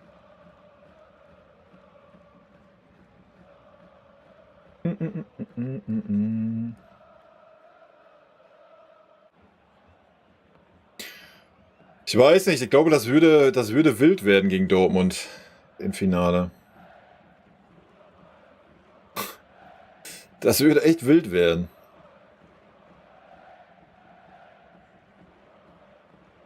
Dass wir noch nie in dieser Formation gespielt haben, sieht das ganz gut aus. Was ist das denn für ein Take, bitte? Jotzo. Alter, wir spielen die Formation seit gefühlt 30 Jahren. Wenn wir jetzt eine andere taktische Formation spielen würden, würde ich ja mitgehen, aber wir spielen dieselbe Formation wie immer. 4-2-3-1. Seit 1 Million Jahren. Und alle Spieler, die da auf dem Feld stehen, abgesehen von Pavlovic und Tell vielleicht, sind auch gefühlt schon seit 1 Million Jahren da. Also schön, Abby. Endlich durfte er mal einen Freistoß schießen. Alto Belly, ey. Das wird auch Zeit. Weil er kann das nämlich. Muss nicht immer der Josh schießen, Alter? Guck mal, wie angekündigt. 2:0 vor der Pause, alles ist gut. Zack. Drops gelutscht. Genau, guck nochmal auf den Monitor. Hast du bestimmt wieder nicht mitgekriegt, Thomas. Was jetzt? Gibt's jetzt wieder irgendwie Video Assistant oder was? Schönes Ding.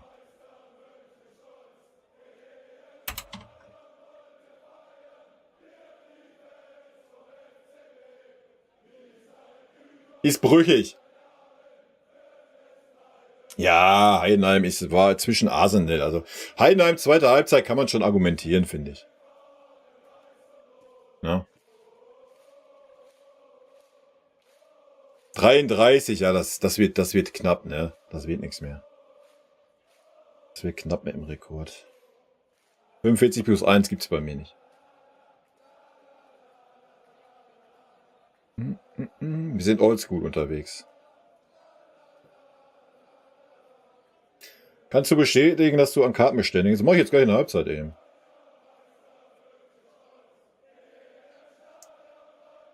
Wow, Fonsi kommt mal seinen Speed ausspielen, Leute. Guck mal. Läuft doch. Eieiei, das wird heute eine schwierige Benotung, ey. Da muss die zweite Halbzeit aber noch ein bisschen schrauben an den manchen Spielern. Ja. Pause! Hochverdientes 2:0, oder?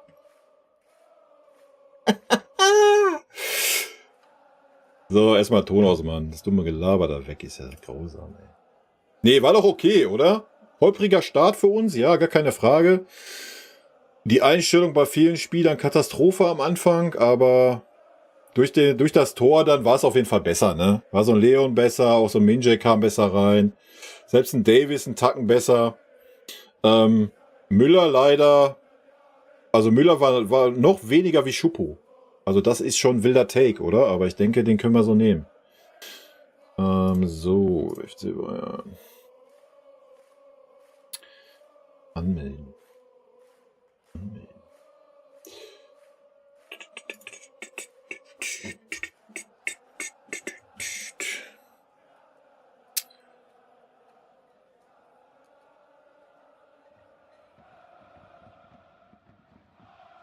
Oh,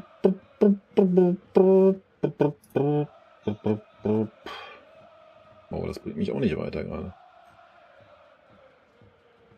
Wild.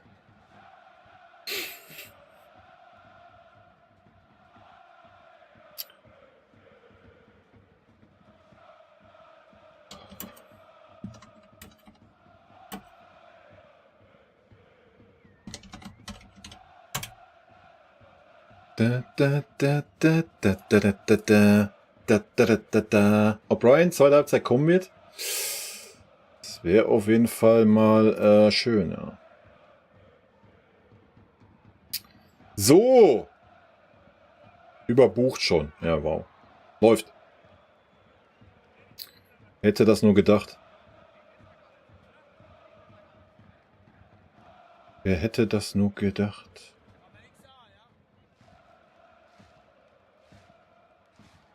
Naja, man könnte ja natürlich, wenn wir mal vielleicht guten Fußball sehen wollen, das DFB-Pokal-Finale der Frauen buchen. Rhein-Energiestadion Köln, da könnte man echt hinfahren, wa? Wann spielen die denn? 9. Mai. Ja, könnte ich mir mal überlegen. Das ist denn ein Wochenende bestimmt, wa? Ein Donnerstag. Warum spielen die denn auf einen Donnerstag?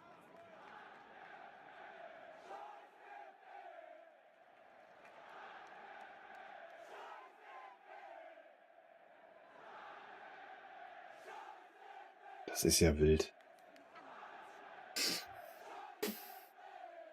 Wahrscheinlich, weil der ganze verfickte Männerfußball den Freitag, Samstag, Sonntag blockiert. Ne? Deswegen spielen die Frauen DFB-Pokalfinale auf den Donnerstag, Alter. Und müssen sich dann wundern, dass keine Leute da sind, wenn um 16 Uhr Anstoß ist, Alter. Wie soll das funktionieren? War das wirklich Freistoß oder Fehlentscheidung? Keine Ahnung, ist mir egal. Das Tor ist drin. Der Schiri hat das nicht abgepfiffen und wen interessiert's? Müssen wir nicht drüber diskutieren. Also wir haben diese Saison so viele Schiedsrichterentscheidungen gegen uns gehabt, da brauchen wir nicht über sowas diskutieren hier. Brauchen wir gar nicht erst anfangen, Leute. Boom, bang. Außerdem stand es eh schon 1-0. Also. Ja, leider schon überbucht. Ich hätte halt direkt am ersten Tag buchen müssen. War schon teilweise Not gegen Elend. Ja, Anfangsphase schon, ne?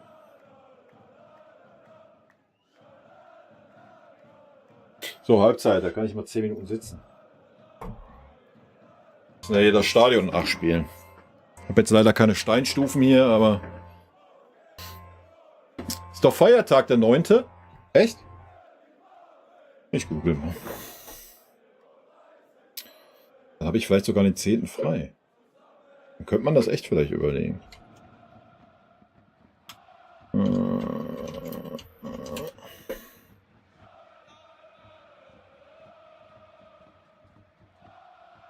Da ist Himmelfahrt. Jetzt zum Himmel wollte ich jetzt noch nicht hinfahren, ey. Jo, ist Tatsache Feiertag. Ist da vielleicht sogar frei?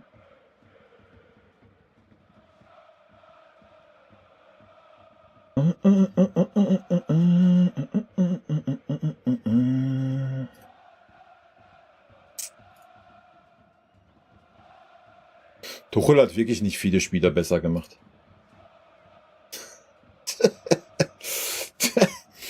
Mir fällt da jetzt spontan auch keiner ein. Sag ich euch, wie es ist, ey.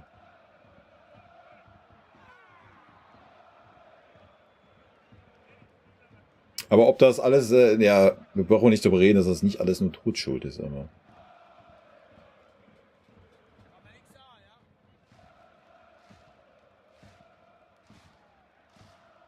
Alter, ich und meinen Urlaub, ne? Ich weiß nie, wann ich Urlaub habe, Alter. Das ist so grausam. Ich will mal eben gucken, ob ich dir das nicht geschickt hier.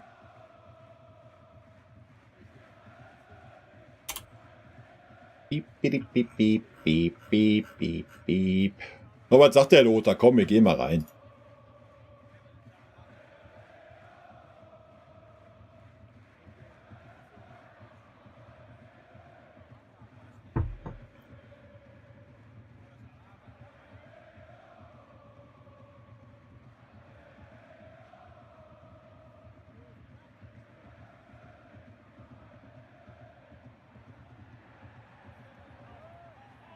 Ja, Union hat einfach keine Qualität vorne, ne? Das ist das große Problem gewesen.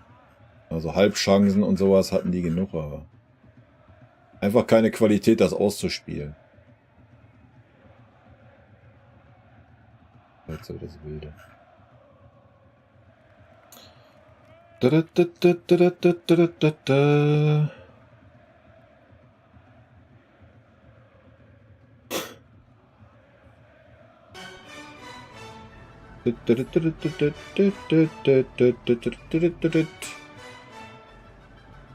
Wirst du auch live sein bei Real Bayern? Gute Frage.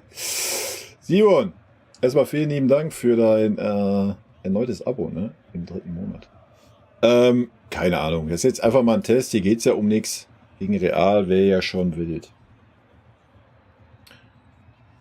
Und wer sagt denn, dass ein Goretzka starten muss gegen Real? Du kannst ja auch mit dem Pavlovic und Leimer starten. Wo wäre denn das Problem? Es kommt halt darauf an, wie Tuchel agieren möchte. Aber da Tuchel sehr wahrscheinlich agieren möchte wie gegen Arsenal, dass wir wieder super tief rumdümpeln. Ob das gegen Real gut geht, wird man sehen. Ansonsten, Pavlovic ist natürlich der viel, viel stärkere Kreativgeist, ja, von den dreien. Die werden es sehen. Aber Leute, wir sind gerade bei Union. Danach sind wir was? Frankfurt oder was? Und da fließt noch ein bisschen Wasser runter. Ja, danach Frankfurt. Wer weiß, was bis dahin noch passiert. Ne? Wir wollen ja nicht unken, aber ich denke, verletzungsmäßig sind wir dieses Jahr ja gut dabei. Also wer weiß, vielleicht erledigt sich das doch alles von alleine. Ja, war schon guter Freistoß vom Heavy, ne? War schon gut geschossen, Alter. Aber der kann das halt auch. Ne? Hat er ja bei Tottenham auch oft genug gemacht. Deswegen hat mich das bisher immer so wahnsinnig geärgert, dass jeden Freistoß, der halt auch um den 16er rum war, immer Kimmich getreten hat. Ja, ein Brian für Müller wäre auf jeden Fall, du kannst es auch für Schuppo bringen, das spielt keine Rolle, der war jetzt auch nicht überragend. Wäre auf jeden Fall der richtige Zeitpunkt, aber wird natürlich nicht passieren. Warte. Machen wir uns nichts vor. Ja, das ist völlig okay, dass ein Musiala geschont wird. Auch dass ein Guerrero und ein Mazraoui geschont werden, die haben sich beide total verausgabt. Sind nach der Verletzung auch noch nicht so lange da. Und Musiala wirkte auch super überspielt die letzten Spiele. Ne? Das ist völlig okay. Tritt ihn auf den Fuß, Alter. Da müssen wir nicht diskutieren, dass das kein Freistoß ist. Trifft den Ball nicht und tritt ihn auf den Fuß. Also. Wird wohl einen blauen Zehennagel haben, der Pavlo. Spielt der FC Red Munich heute noch live? Sehr wahrscheinlich, ja. Der ist gerade auch im Lauf drin. Schauen wir mal.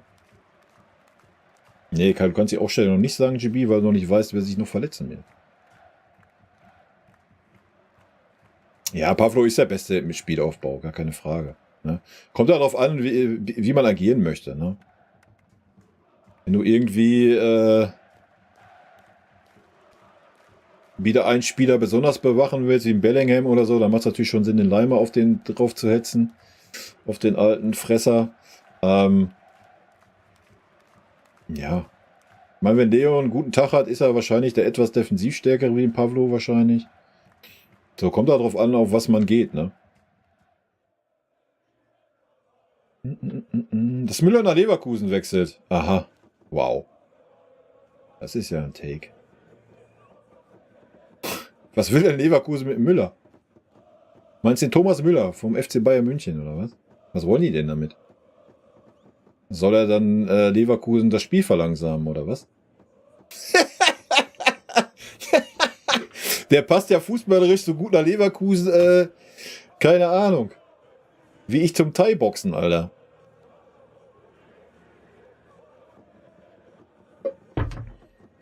Das ist ja ein wilder Take. Ja, aber Union musste irgendwas ändern, ne?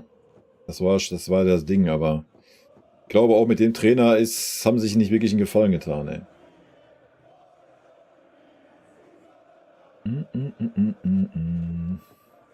Auch wenn wir 2-0 führen, nichts nur daran. Ja, also wir haben es ja gesehen. Union hatte genug Umschaltsituationen, auch vorne genug Raum teilweise. Sie haben es einfach grottenschlecht gespielt. Ne? Ich sag ja, denen fehlt einfach die Qualität vorne. Gerade die Anfangsphase war Minjay super schwach. Ja, hat fast jeden Zweikampf verloren. Goretzka war super schwach. Also hätten die da ein bisschen Qualität gehabt, aber hätte Fahrradkette, Leute. Am Ende sieht das keine Sau. Wir haben 2 Tore gemacht, wir führen 2-0. Wir spielen den gleichen Kackfußball, den wir die ganze Saison spielen und das ist der Lauf. Ja? So, diese Saison müssen wir nichts anderes mehr erwarten. Du kannst in der Champions League gegen Real Madrid kannst du nochmal vollen Einsatz erwarten, vielleicht guten Fußball von uns. Ansonsten wirst du in der Bundesliga keinen guten Fußball mehr sehen dieses Jahr. Damit muss man sich abfinden. Ja? Ja, du kannst dich dann daran erfreuen, dass die Ergebnisse noch stimmen und gut ist. Müller als trojanisches Pferd, ja.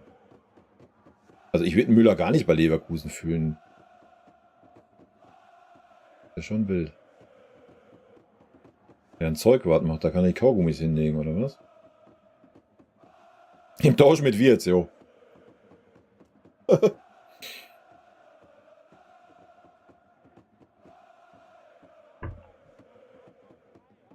Das hat ja nichts mit der Leistung zu tun, aber Leverkusen spielt doch gar nicht den Fußball für den Thomas Müller, oder? Ich habe jetzt nur 3 Spiele gesehen von Leverkusen dieses Jahr. Vielleicht könnt ihr mich da berichtigen, aber schon schwer, sich da den Müller vorzustellen.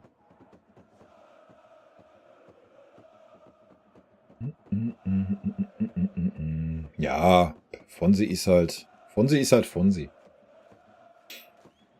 Florian Frank, Union sehr schwach, ja. Obwohl Union nicht schwach, offensiv schwach, ja. Also die haben sich ja reingehauen, die ersten 20 Minuten, die haben ja alles, aber halt einfach offensiv, ne. Reicht die Qualität leider nicht. Oder was heißt leider? Aus unserer Sicht natürlich gut.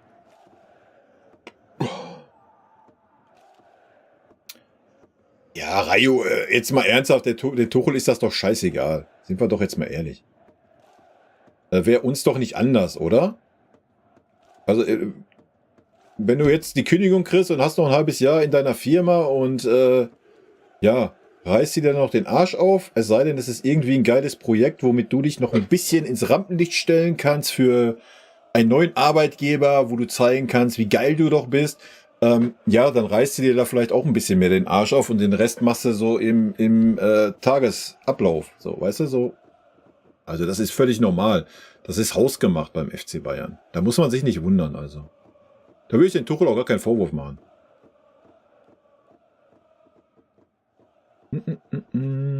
Ja, Bunazar, ich habe mir extra auch hier eins fertig gemacht für Bunazar. Hier, da ist er. Unten links. Man weiß ja nie, vielleicht kriegt er noch so ein Abschiedsspiel bei uns. Vielleicht kriegt er noch irgendwie 20 Minuten. Ich weiß aber nicht, ob der überhaupt irgendwie laufen kann gerade, ob der schon wieder verletzt ist. Wer schaut morgen auch alles Dortmund Leverkusen? Ja, weiß ich nicht. Also ich wahrscheinlich nicht.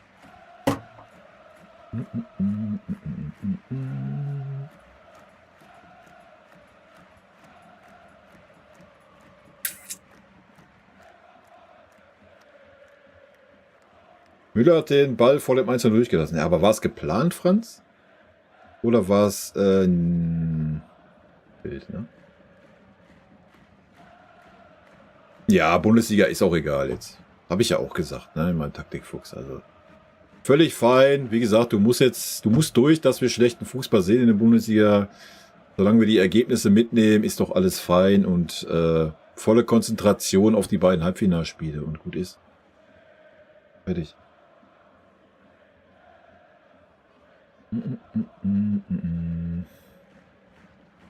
Ja, aber das siehst du ja allen an, dass sie keinen Bock auf die Spielweise haben. Angefangen bei Musiala. Wie schlecht ist denn bitte Musiala unterm Tuchel, Alter? Und wie stark war er vorher? Also, na? Da gibt es ja ganz, ganz viele. Können wir die Liste ja durchgehen. Oh, Sound anmachen, ja.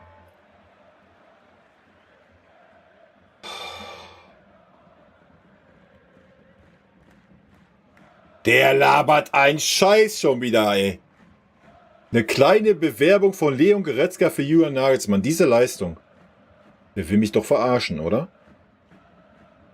Ey, bin ich jetzt der Einzige, der den Goretzka so schlecht gesehen hat, oder was?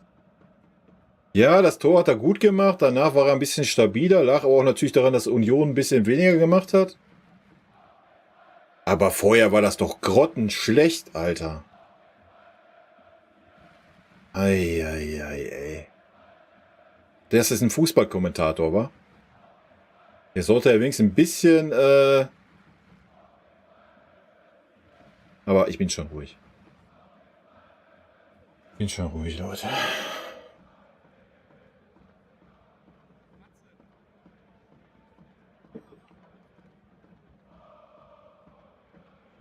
Bayern München, ole! Bis aufs Tor war grauenhaft, ja. Habe ich auch so gesehen.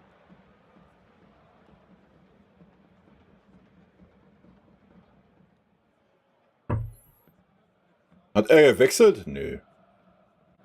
Warum sollte er? Das Abbrennen ist nicht gestattet, ey. Union hat gerade den ganzen Block angezündet, Alter. Junge.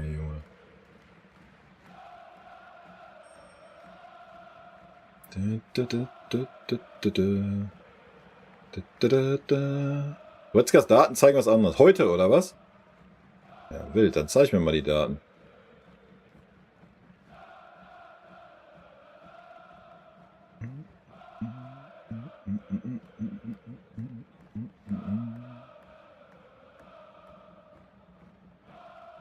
Und da brauchst du nicht sorry sagen, wa? Wenn du eine andere Meinung hast, ist das für mich völlig fein. Also ich fand einen Goretzka bis zum Tor grottig, Alter. Aber richtig grottig. Und ich mag einen Leon eigentlich, wa? Das kannst du mir nicht unterstellen, dass ich ihn nicht mag. Also.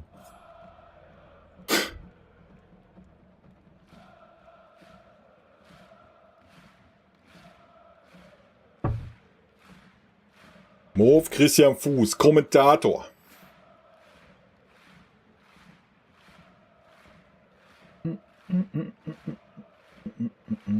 Nee, das weiß man natürlich noch nicht. Darauf an, ob die FIFA noch irgendwas zu sagen hat oder die UEFA. Ich weiß nicht, wer das da gerade verhandelt, beratschlägt oder was auch immer. Ich habe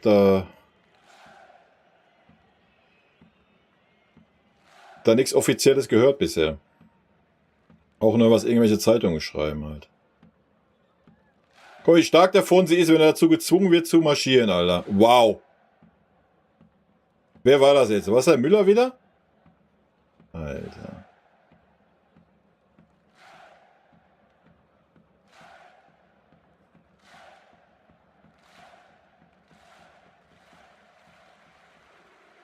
Wild. Ich finde das Schuppe heute überraschend gut für seine Verhältnisse. Okay.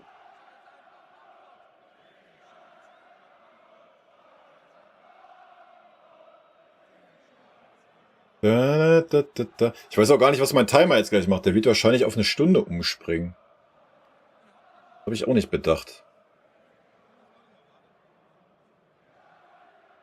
Müssen wir mal sehen, was passiert.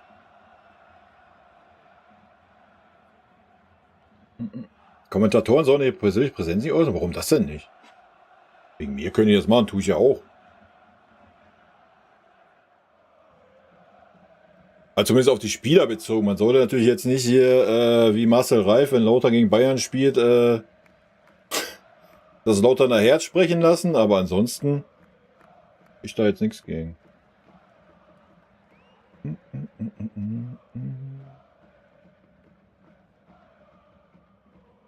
Von welcher Saison ist mein Bayern-Trikot? Keine Ahnung. Kann ich dir nicht sagen. Hier war halt mal das T drauf von der Telekom. Das ist aber schon so alt, dass es mittlerweile abgegangen ist. Worüber ich jetzt auch nicht traurig bin.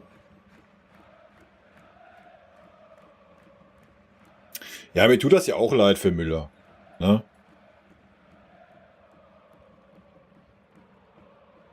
Ich denke, Müller ist auch noch wichtig, so für den Kader und für die jungen Spieler und sowas.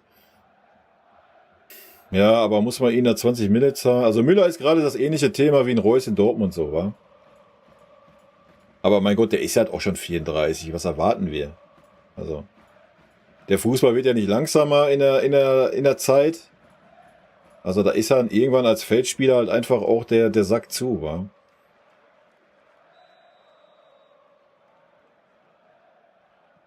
Da, da, da, da, da, da, da, da.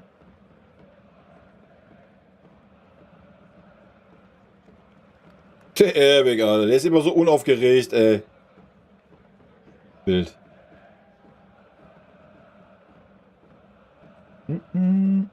Zippi, Grüße zurück in die Schweiz.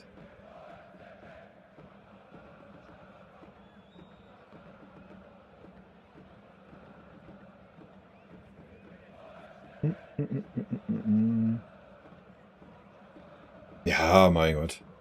Wie gesagt, ich finde es ja okay. Irgendwo ist es ja okay, ne? Wir wissen ja alle, was ein Müller für den Verein geleistet hat. Wenn er jetzt meint, er will unbedingt noch ein Jahr spielen.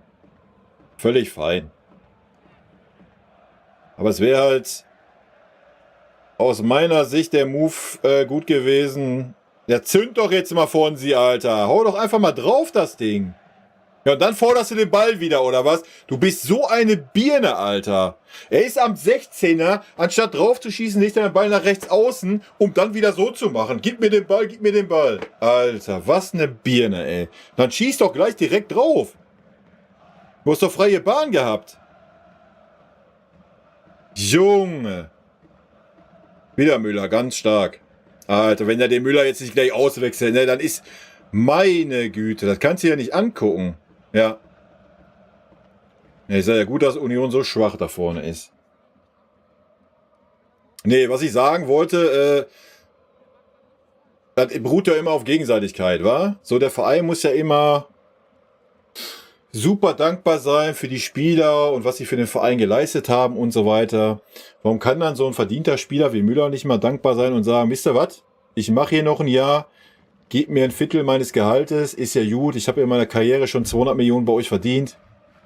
Sind wir doch fein mit. So, das wäre doch mal ein Move gewesen. Aber nee, egal. Ich spiele noch jedes dritte Spiel 20 Minuten, aber ich möchte trotzdem meine 20 Millionen kassieren. Das ist dann halt so die andere Seite, ne? Das muss nicht nur immer von Vereinsseite kommen, weil immer so dargestellt wird, ja, aber ist ja ein hochdekorierter Spieler, bla, Sülz. Ja, natürlich, vollkommen richtig. Ist ja auch so. Aber dann kann man auch mal ein bisschen an den Verein denken, wa?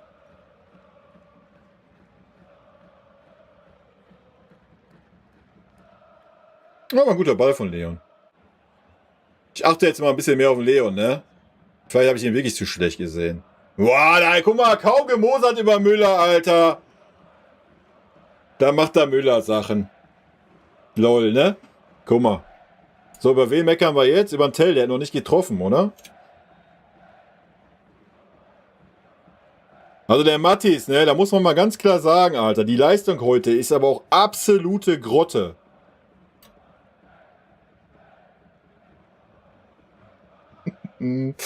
Ach, herrlich. Das ist übrigens immer so, Leute. Ne? Das ist immer so. Bei jedem Spieler lege ich mich aufrecht, auch wenn ich mit der Mara gucke, rege ich mich auf über den Müller, macht er ein Tor. Ist so.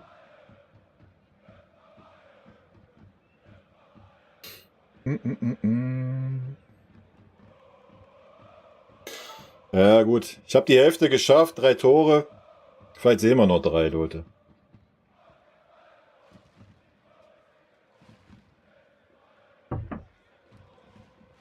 Statistik.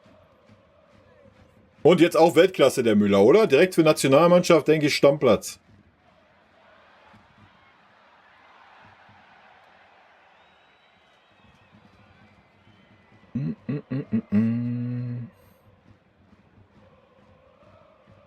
Ei.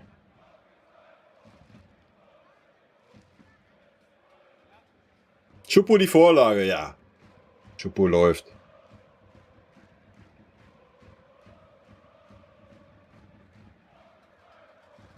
Na, es kommt auf Spieler drauf an, ne? Also gegen Arsenal war das schon die richtige Entscheidung. Ich hätte da vielleicht eher den Telling gestellt.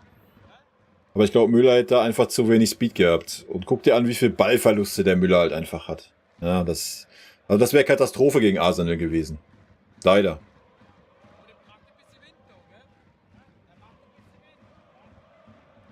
Aber was war das denn? Warum köpfst du den denn nicht aufs Tor? Warum köpfst du den denn zurück?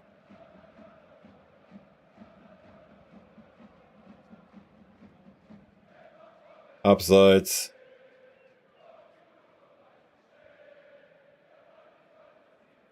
Und Harry Kane wieder am eigenen 16er.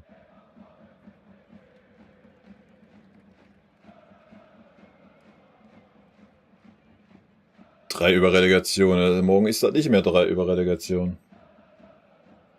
Nee, da macht der Davies ein Tor. Da muss ja nicht. Kann der Tell besser machen, oder? Erst der Tell, dann der Davies.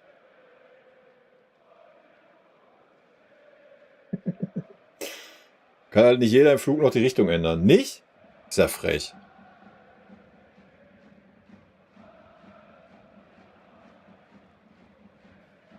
Ja, ich würde sagen, dann knallen wir noch 3 Hütten, dann ist das Torverhältnis wenigstens in Bochum gleich. Tun wir wenigstens in Bochum noch was Gutes.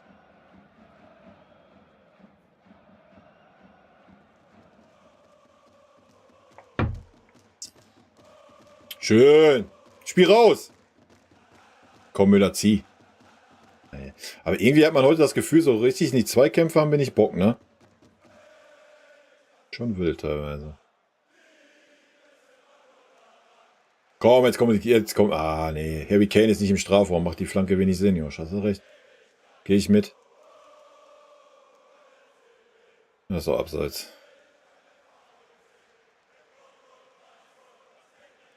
War kein Abseits? Wild. Ja, doch, abseits. Guck mal. Alter, ich habe halt auch ein Auge dafür, ne? Leider hat Bochum verloren, ja, leider.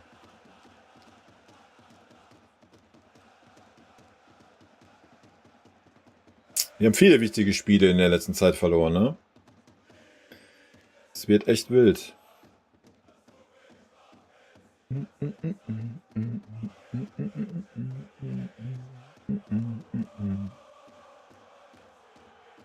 Ja. Also diese Saragossa-Saga ist halt auch wieder so ein Ding, aber...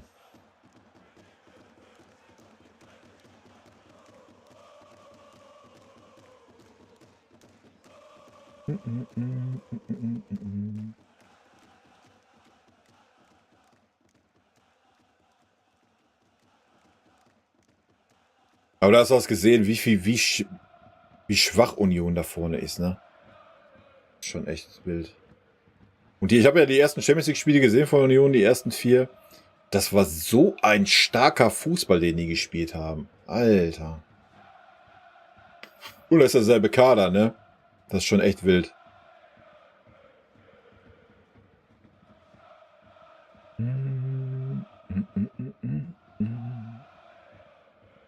Schiri. Ja, da brauchst du keine Angst haben, da kommt eh nichts bei rum. Ja, guck mal, der Airweg. Zack, einfach hingehalten, die Fletsche. Gut ist.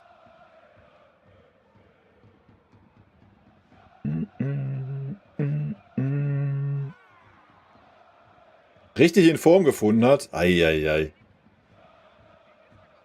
Also wenn wir richtig in Form gefunden hätten, dann würde es da nicht nur 3-0 stehen. Ich denke, das Problem ist eher, dass ihr vorne so super schwach seid.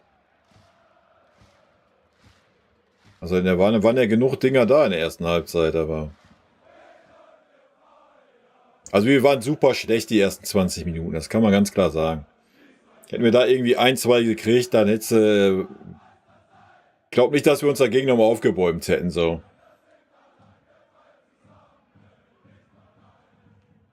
Aber alles gut. Wir nehmen es mit, wa? Warum sollte man den abgeben? Das ist ja... Nein. Nein. Der wird seine Chancen schon bekommen nächste Saison, bin ich mir sicher.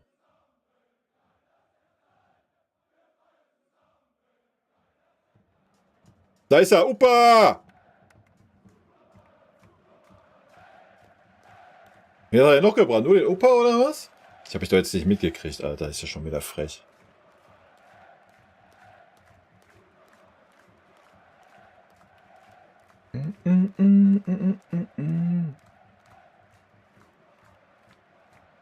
Bis jetzt, ja. Ja.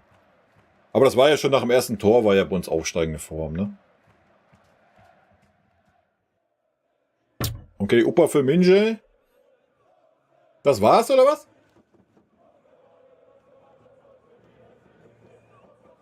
Bring ich rein. Kriegen wir hin. Na, na, na, na, na. Na, na, na, na, na, na, na, na, na, na.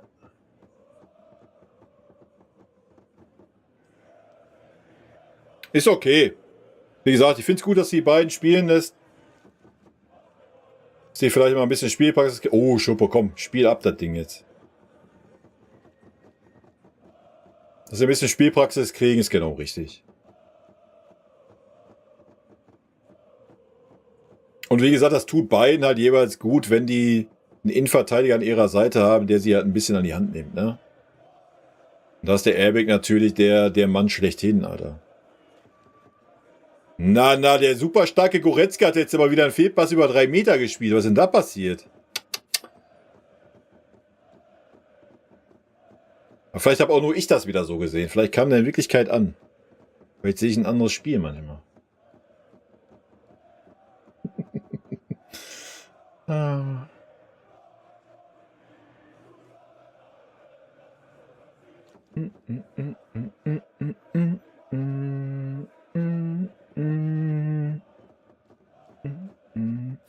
Na, wenn der Opa sich mit dem Union-Trainer prügelt, dann denke ich, wird nicht viel übrig bleiben vom Union-Trainer, oder?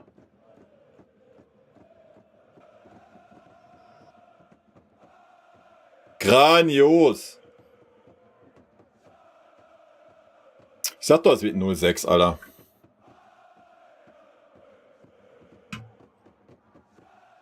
Ja, ich gehe mal davon aus, dass die Mara da ist. Hoffe ich zumindest, ansonsten werde ich da hier gleich den Hammer schwingen.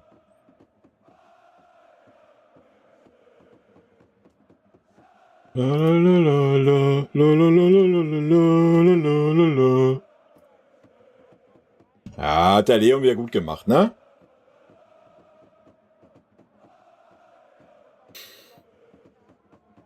Naja, absteigen nicht, aber geht halt um die Relegation, ne? Da ist ja aktuell Düsseldorf. Ja, aber der Zweitligist hat's immer schwer in der Relegation, also. Aber freut mich natürlich für Mattis, ne? Ist wie bei mir im Manager, der hat einen Doppelpack geschnürt. Vielleicht macht er noch einen. Und da sieht man halt auch, er war ja mal in Mittelstürmerposition, ne? So, das ist halt auch seine Posi. Und nicht da irgendwie rechts außen, links außen. Oh, schön gespielt, Leute. Leider dann schlecht zu Ende gespielt, aber jetzt nochmal in den Rückraum um Leon. Nee, Chupu hat irgendwelche Schupu-Ideen. Schade. War mehr drin.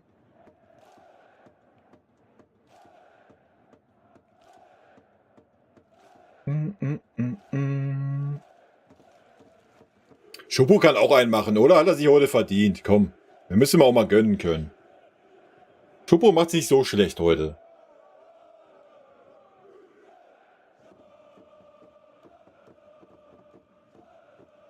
Josh, den hättest du dir auch schenken können, ne? Hättest du auch warten können. Aber jetzt machst du ja eine deiner legendären Ecken. Vielleicht köpft der Opa den ja sogar ein. Hä? Könnte ich mich mal richtig freuen.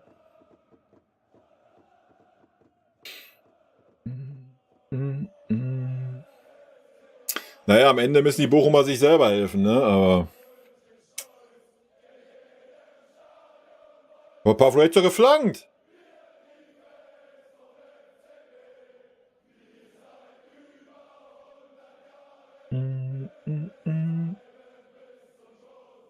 Ja, sag ich doch, Neues Hunter. So ist das bei mir. Ist immer. Mein Karma ist halt echt ein Arschloch. Deswegen muss ich noch irgendwie ein gutes Gefühl für Real Madrid kriegen. Verstehst du? Ich muss da das Gefühl haben, dass wir schlechte Karten haben gegen Real. Dann läuft es besser für uns. Aber das muss natürlich aus Überzeugung kommen, sonst klappt das auch nicht. Ach, Opa, komm! Was das denn jetzt wieder, du?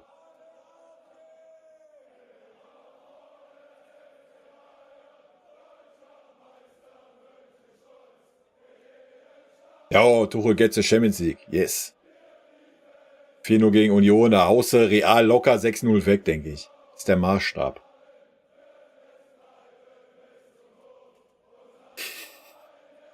Ja, Manu macht's doch okay bis jetzt. Vorhin haben wir uns ja einmal kurz aufgeregt.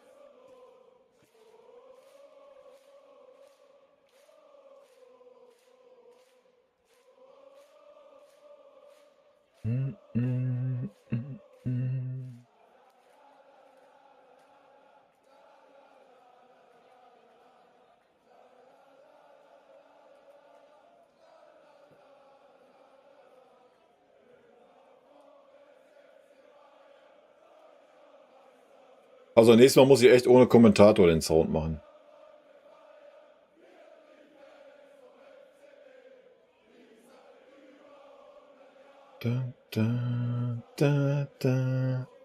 Ted ist eine Maschine. Wenn er endlich mal Spielpraxis kriegen würde, dann wäre der schon noch 1, 2 Schritte weiter bei uns. Ja, spiel doch. Jetzt zünd doch mal von sie, Alter. Meine Güte. Irgendwie hat der Fonsi heute Angst, auf Tor zu schießen. Ui! Zählt's oder zählt nicht? Ei. Wildes Ding. Wildes Ding. Also Müller Stammplatz, oder? Bei der EM. Wild. Und wieder der Leon vorbereitet. Maschine. Note 1 heute, auf jeden. Ah, du sagst nur Goretzka, ne? Die Fehlpässe hast du natürlich nicht gesehen, die er gespielt hat, oder? Im Mittelfeld. Aber es macht nichts, alles gut. Jeder, wie er meint.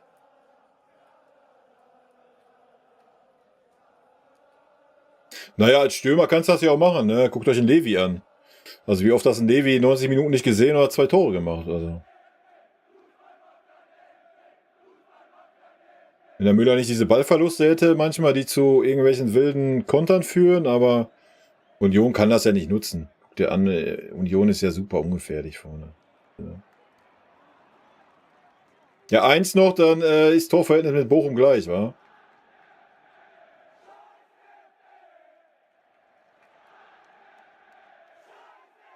Nein, Leon, also, wie gesagt, nach dem Tor, Leon hat sich auf jeden Fall gefangen, ne? Aber ersten 20 Minuten waren wirklich schlecht vom Leon.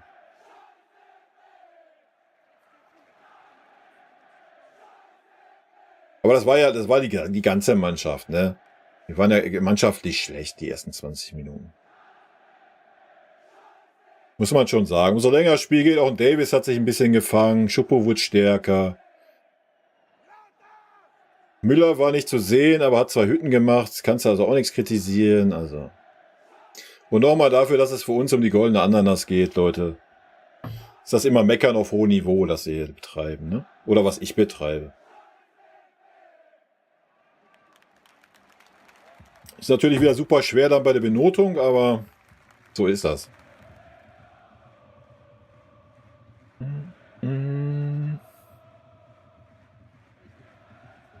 Ja, was heißt kleiner Verein? Vor allen Dingen Union hat sich ja auch wirklich gut verstärkt gehabt und so. Das hat ja echt alles Hand und Fuß gehabt. Aber ja, du hast das oft, dass sie dann mit der Sache ein bisschen überfordert sind, ne? Guck mal, das Beten wurde doch erhört. Kommt doch gleich der Brian.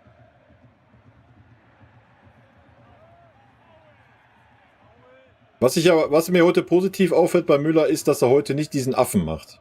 Also das muss ich sagen, das gefällt mir heute gut. Ansonsten hat er ja immer oft den Affen gemacht, wenn er den Ball verloren hat, gleich die Mitspieler da irgendwelche Flugeinweisungen gegeben.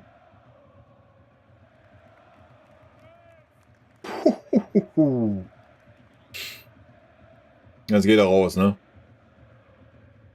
Darf natürlich nicht durchspielen.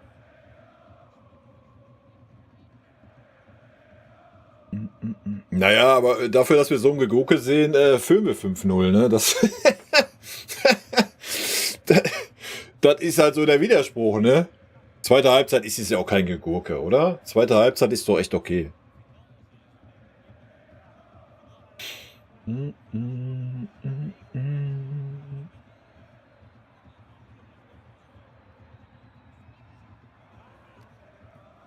Ja, aber wie gesagt, kannst den Opa jetzt auch nicht messen an irgendwas. Also Union ist ja offensiv nicht mehr gegenwärtig. Ja. Muss man leider sagen. So. Da kommen sie. Ach du Scheiße, jetzt muss ich ja richtig arbeiten hier. Ist aber natürlich völlig richtig, ne? Die beiden nochmal zu bringen jetzt für 20 Minuten. Oh, ihr nehmt Schupu raus. Ja, Respekt. Lob und Anerkennung dafür auf jeden Fall.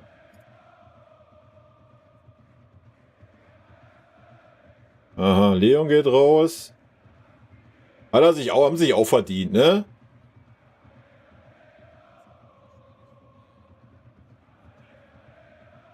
Eisern Union. So, erstmal den Brian hier reinschieben.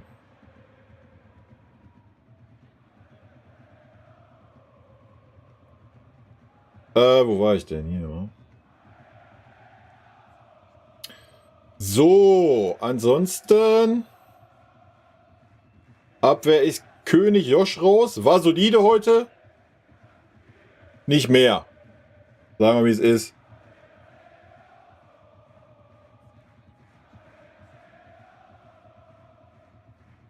So. Mittelfeld, Conny für Leon.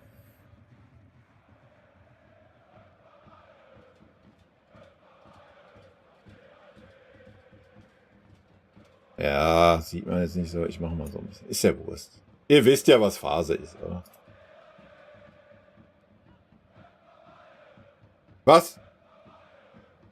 Alter, ich bin jetzt gerade zugange, Heavy. Mach nicht so. Lass mich doch eben fertig machen. So.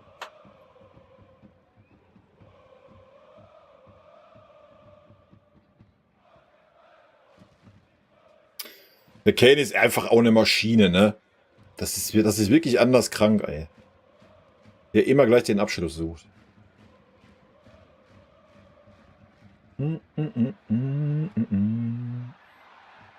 Der neue Bayern-Trainer, ja, ich natürlich. Du weißt doch alles besser, Leute. Das noch nicht gemerkt? Vor allem, ich mach's für das kleine Gehalt.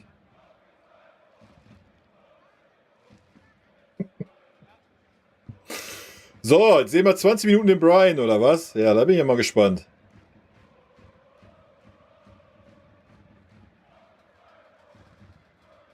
Emery wird das. Ja, wenn der da nicht liefert, Alter, dann müssen wir alle nach Stuttgart fahren und müssen den GB auspeitschen, Alter.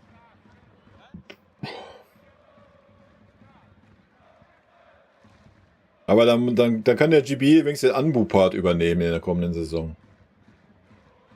Kann er den Trainer verteidigen bis aufs Blut.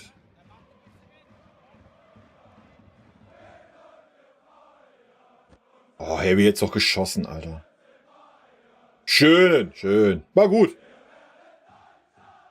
Also Mazraoui, muss ich sagen, kommt so langsam auf den Stand, den er beim Nagelsmann hatte, ne? Vom Leistungsniveau her. War auch super schwach bisher unterm Tuchel, Alter. Muss man ganz klar sagen.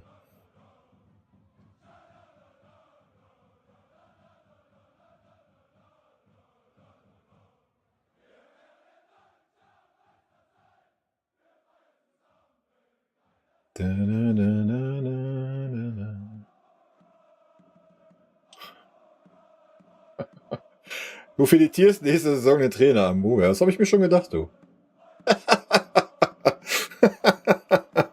Das hätte ich jetzt auch nichts anderes erwartet.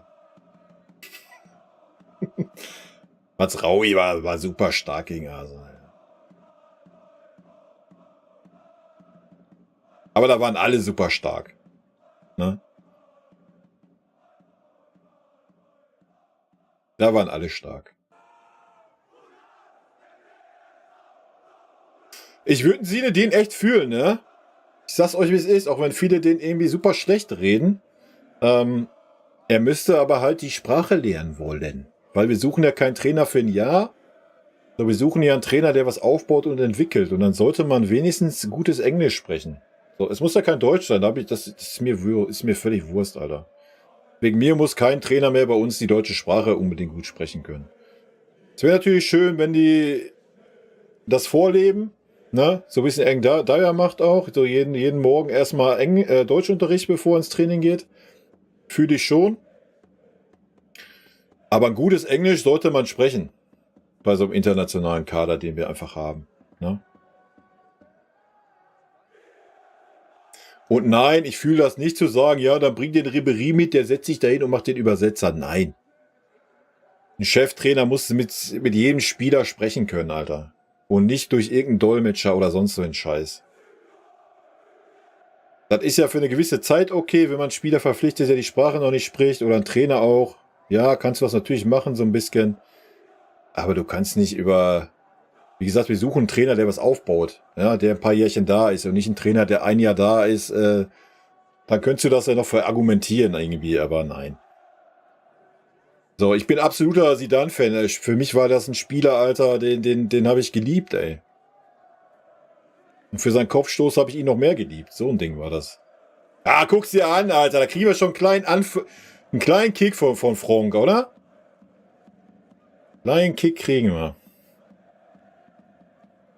Beim Brian jetzt. Ne, ich bin sehr gespannt, wenn die aus dem Hut zaubern. Ja, ich kann mir auch nicht vorstellen, dass er gar kein Englisch kann. Also, selbst ich kann ja ein bisschen Englisch. Aber, ja. So, wenn er da keinen Bock drauf hat, dann bringt das nichts, so, weißt du? Guck dir Mourinho an, der lernt einfach Deutsch, um sich in Stellung zu bringen. So ein Ding halt. So, ich habe ja gesagt, ne, Flasche leer, dann 6, ne? Also ich gebe mein Bestes.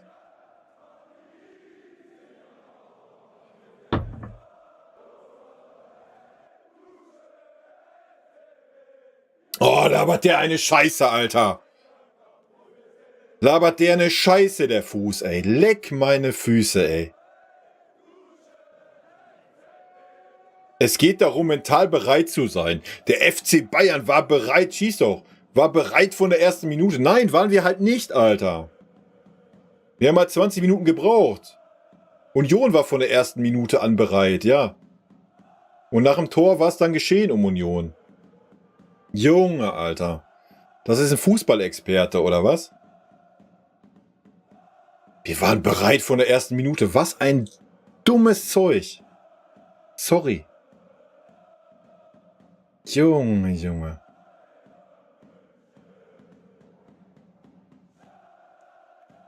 Franzosen und Fremdsprachen ist echt schwierig. Schön. Vielleicht Götze-Trainer. Hansi, nein, komm bitte nicht den Hansi, Alter. Nein. Aber die Diskussion können wir auf den Montagsstream verschieben, Leute. Da können wir voll reingehen in das Thema. Da können wir die 3 Namen, die noch übrig sind, alle durchgehen. Aber ich sag mal so. Besser den Hansi als den Rangnick. So ein Ding. Aber der Hansi ist für mich super unwahrscheinlich.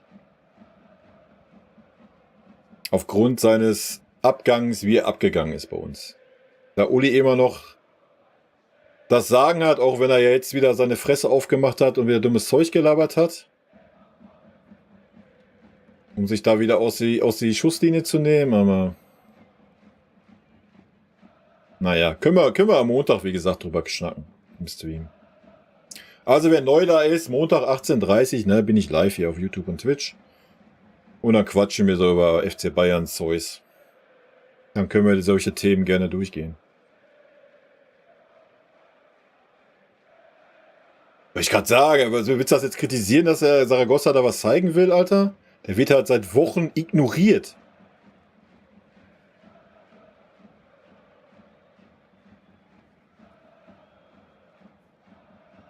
Ja, dass es so deutlich wird, heute habe ich nicht gedacht, ne?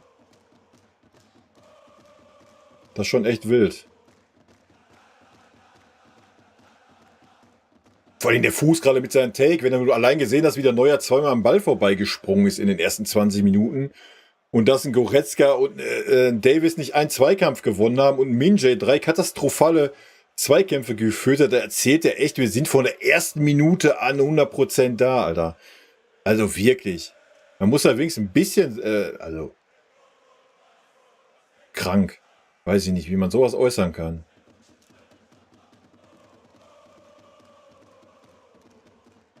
Boah, und das ist das Lächerlichste, was mich in jedem Spiel aufregt.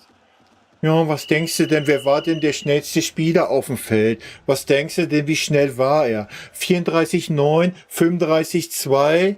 Alter, wen interessiert denn so ein Mist, bitte? Schnellster Spieler Alfonso Davies. Hut ab. Dafür gibt's eine Note besser. Ich werde schon wieder emotional, Leute.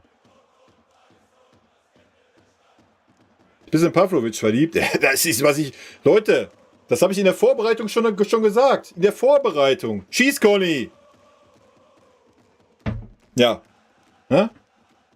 Jupp, ja, Jupp wäre natürlich Legende, aber Jupp kriegt, glaube ich, dann einen Herzinfarkt auf der Bank.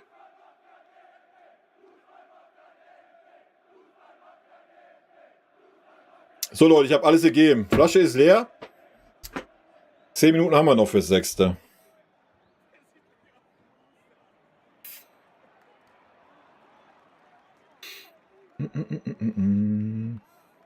Scheiße, Shows ist auf Englisch. Die englischen Kommentatoren sind auch besser, oder? Aber kann man das auf Sky, wenn man Sky Deutschland hat? Nee, gibt's da auch einen englischen Kommentator, den ich einschalten kann, oder was? Die sind auf jeden Fall mit mehr Leidenschaft dabei, Alter. Meinung zu einer potenziellen Wiederholung von Wembley? Wenn das genauso ausgeht, bin ich dabei, Leute. Ist doch keine Frage. Das ist wieder Müller-Moment, Alter. Das war Müller. Original. Schön durchgestochert. Guck mal, der Müller kann wieder lachen, Leute. Ist doch schön.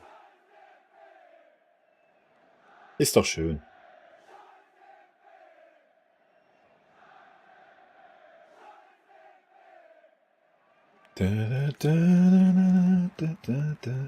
Kannst ja selber Kommentator machen, ja, aber ich krieg ja, da krieg ich ja weniger vom Spiel mit.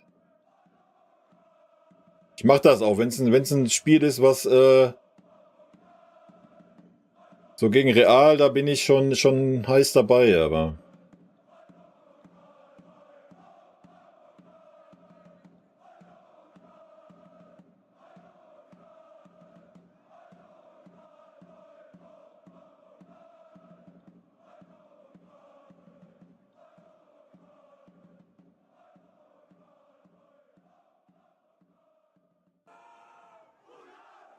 Jetzt sind wir gerade ein bisschen verspielt, ne?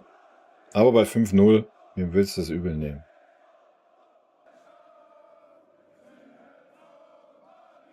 Aber wenn du das siehst, wenn du einfach mal so ein Tell siehst, ne, allein wie der Ballbehandlung und sowas hat, ne? Wenn du Pavlovic siehst, also wir müssen uns echt keine Sorgen um die Zukunft machen. Wenn wir einfach einen Trainer haben, der Bock hat auf junge Spieler, der Bock hat, die auch noch ein bisschen zu entwickeln, musst du dir keine Sorgen machen.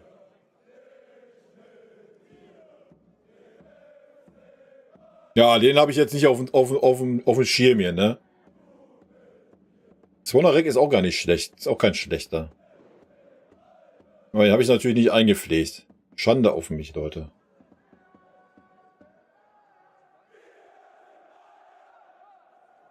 Ich wüsste auch gar nicht, welche Rückennummer hat er denn?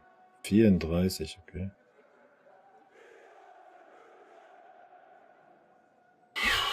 Nee, mache ich nicht nebenbei, dann sehe ich nichts vom Spiel, das macht keinen Sinn.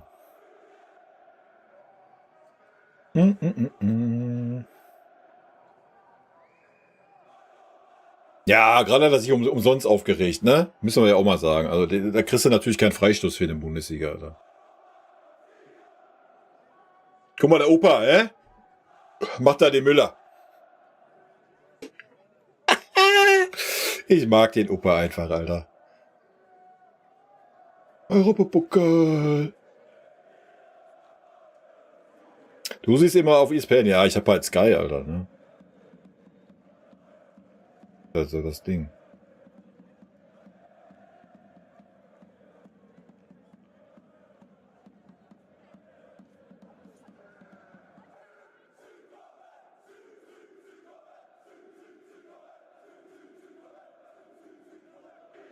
Auf jeden Fall, Bernd. Also, wie gesagt, hättest du den Tell nur ein bisschen Spielzeit gegeben, mal ein bisschen, gerade die Anfangsphase, guck, wie stark der Tell war und dann hast du ihn halt kontinuierlich abgebaut mit dem Scheiß. Leider.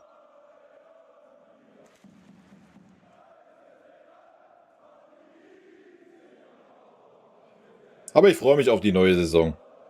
Ich denke, da wird er auf jeden Fall mehr Spielzeit kriegen.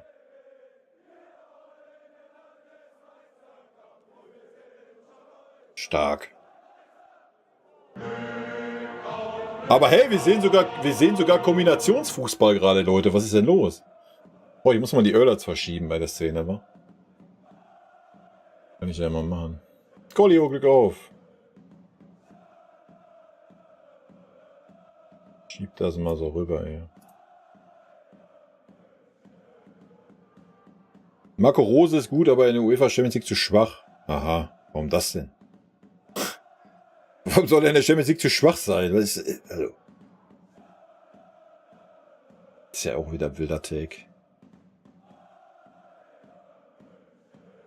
Ja, Manfredo, das kann ich leider nicht ganz beurteilen, ne? Ja, da siehst du, wie gefährlich Union ist. Aber immer wenn du die Englischen dir mal reinpfeifst in einer Zusammenfassung oder sowas, ja.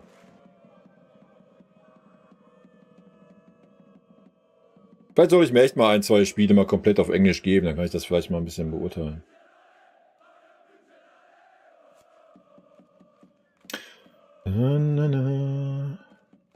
Rico Schnico, Glück auf.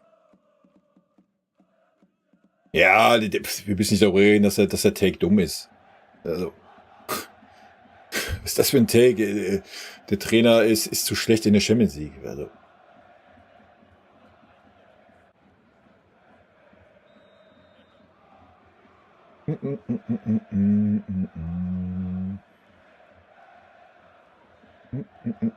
Ich mache eine Spielanalyse, ja. Ich weiß aber noch nicht, ob ich das im Stream mache oder im Stream einfach ausmache und das ohne Stream mache.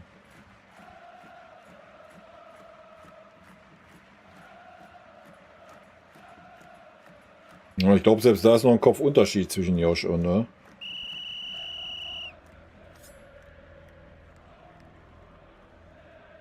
Wir scheißen auf die Meisterschaft, ja.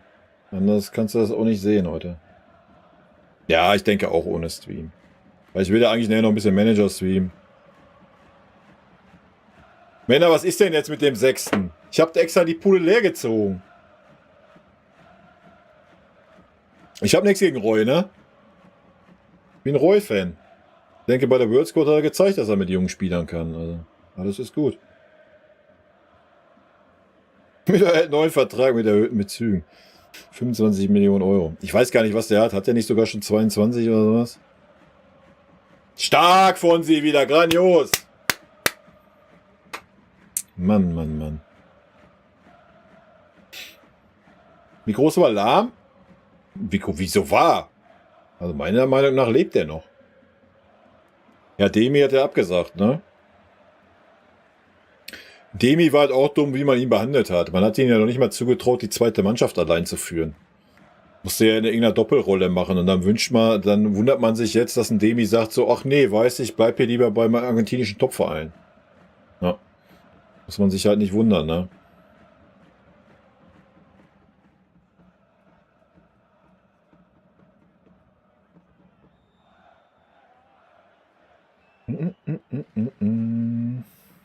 Wer, der Roy? Der war ja schon sehr wahrscheinlich nicht, nee.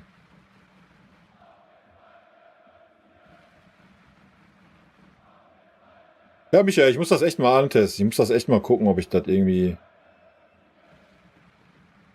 Tim Walter ist frei, ja. Es gibt viele freie Trainer. Wie gesagt, da können wir am Montag gerne mal drüber quatschen.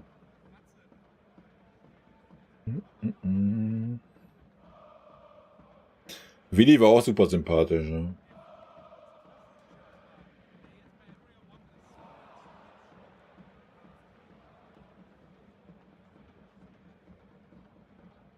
Ja, auch ein bisschen übermotiviert.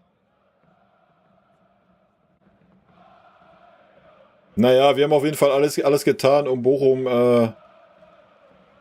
in Schlagreichweite zu halten, oder? Ja, Steffen Baumgart ist ja steht nicht zur Verfügung, Alter. Der muss nächstes Jahr den Aufstieg schaffen. Dieses Jahr wird das ja nichts mehr. Tö. Tö.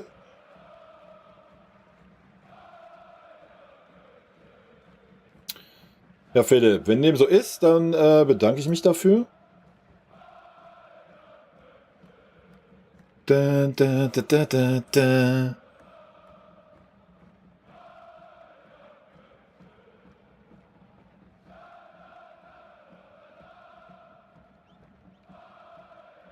Ja, sehr gut. Tschüss, Philipp. Schön, dass du da warst.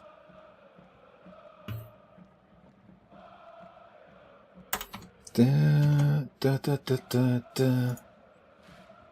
Oh ja, sauer.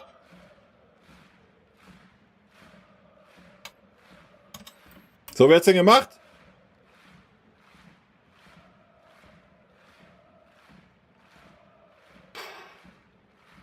Sah der Opa jetzt nicht gut aus, der Neue auch nicht wirklich. Ja, da kommt der Erik, Alter. Das fühle ich halt. Ja, war schwer für Manu. War schwer aus der Entfernung. Ja, wir könnten das Fass Opa wieder aufmachen. Das schenken wir uns heute, würde ich sagen.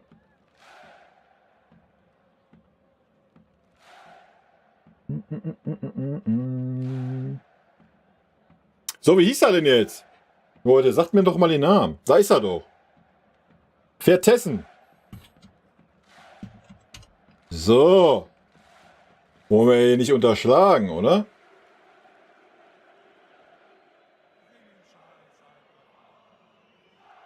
Die eiserne Seele. Oh, das habe ich verkehrt rumgeschrieben, ich hält. Warte. Da ist lange nichts reingeschoben worden. Das ist aber auch ein wilder Take.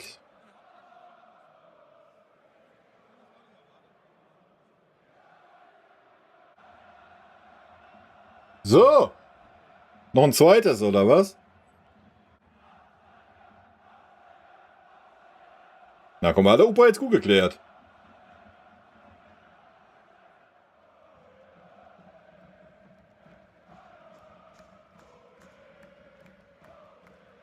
Aber da sieht man das ja, ne? Das ist ja, was ich sage. Überleg mal, die hätten in den ersten 20 Minuten 1, 2 Tore gemacht. Wäre halt wild gewesen, ne? Wir haben es gesehen jetzt. Du kriegst 1, Alter, und gleich ist völliger Alarm da. Aber, Leute, 5-1 gewonnen. Wir haben nichts zu meckern, ja. Also ich habe es nicht erwartet, dass wir dann doch so performen, wie wir es am Ende getan haben. Von daher alles gut für uns, oder? 1,86 XG Goals und 5 Tore. Ja, guck mal. So, meine Premiere hat auf jeden Fall geklappt. Wir haben easy peasy gewonnen. Wir gucken mal, ob wir das in Zukunft hier vielleicht nochmal wiederholen. Ja, weiß ich noch nicht. Ich werde mir mal Gedanken machen. Ich fand es jetzt gar nicht so schlecht, muss ich sagen. Das werde ich jetzt gleich in der Analyse merken, ob ich auch alles so mitgekriegt habe, wie ich mir das so vorgestellt habe. Und dann schauen wir einfach mal. Ich bedanke mich auf jeden Fall, dass ihr da wart. Ich hoffe, es hat euch auch ein bisschen Spaß gemacht. Und für mich ist jetzt Feierabend. Ich bin später auf jeden Fall noch da. Auf meinem Gaming-Kanal, wer Bock hat. Dann geht es natürlich rein mit dem FC Red Munich die Klasse zu halten in der 2. Liga. Aber wir sind auf einem guten Weg. Leute, vielen lieben Dank. Ich wünsche euch einen schönen Abend. Ne? Bis zum nächsten Mal vielleicht. Ansonsten, wie gesagt, Montag, ne, 18:30 quatschen wir ein bisschen über unser gutes Management bei der Trainersuche. Tschüssi.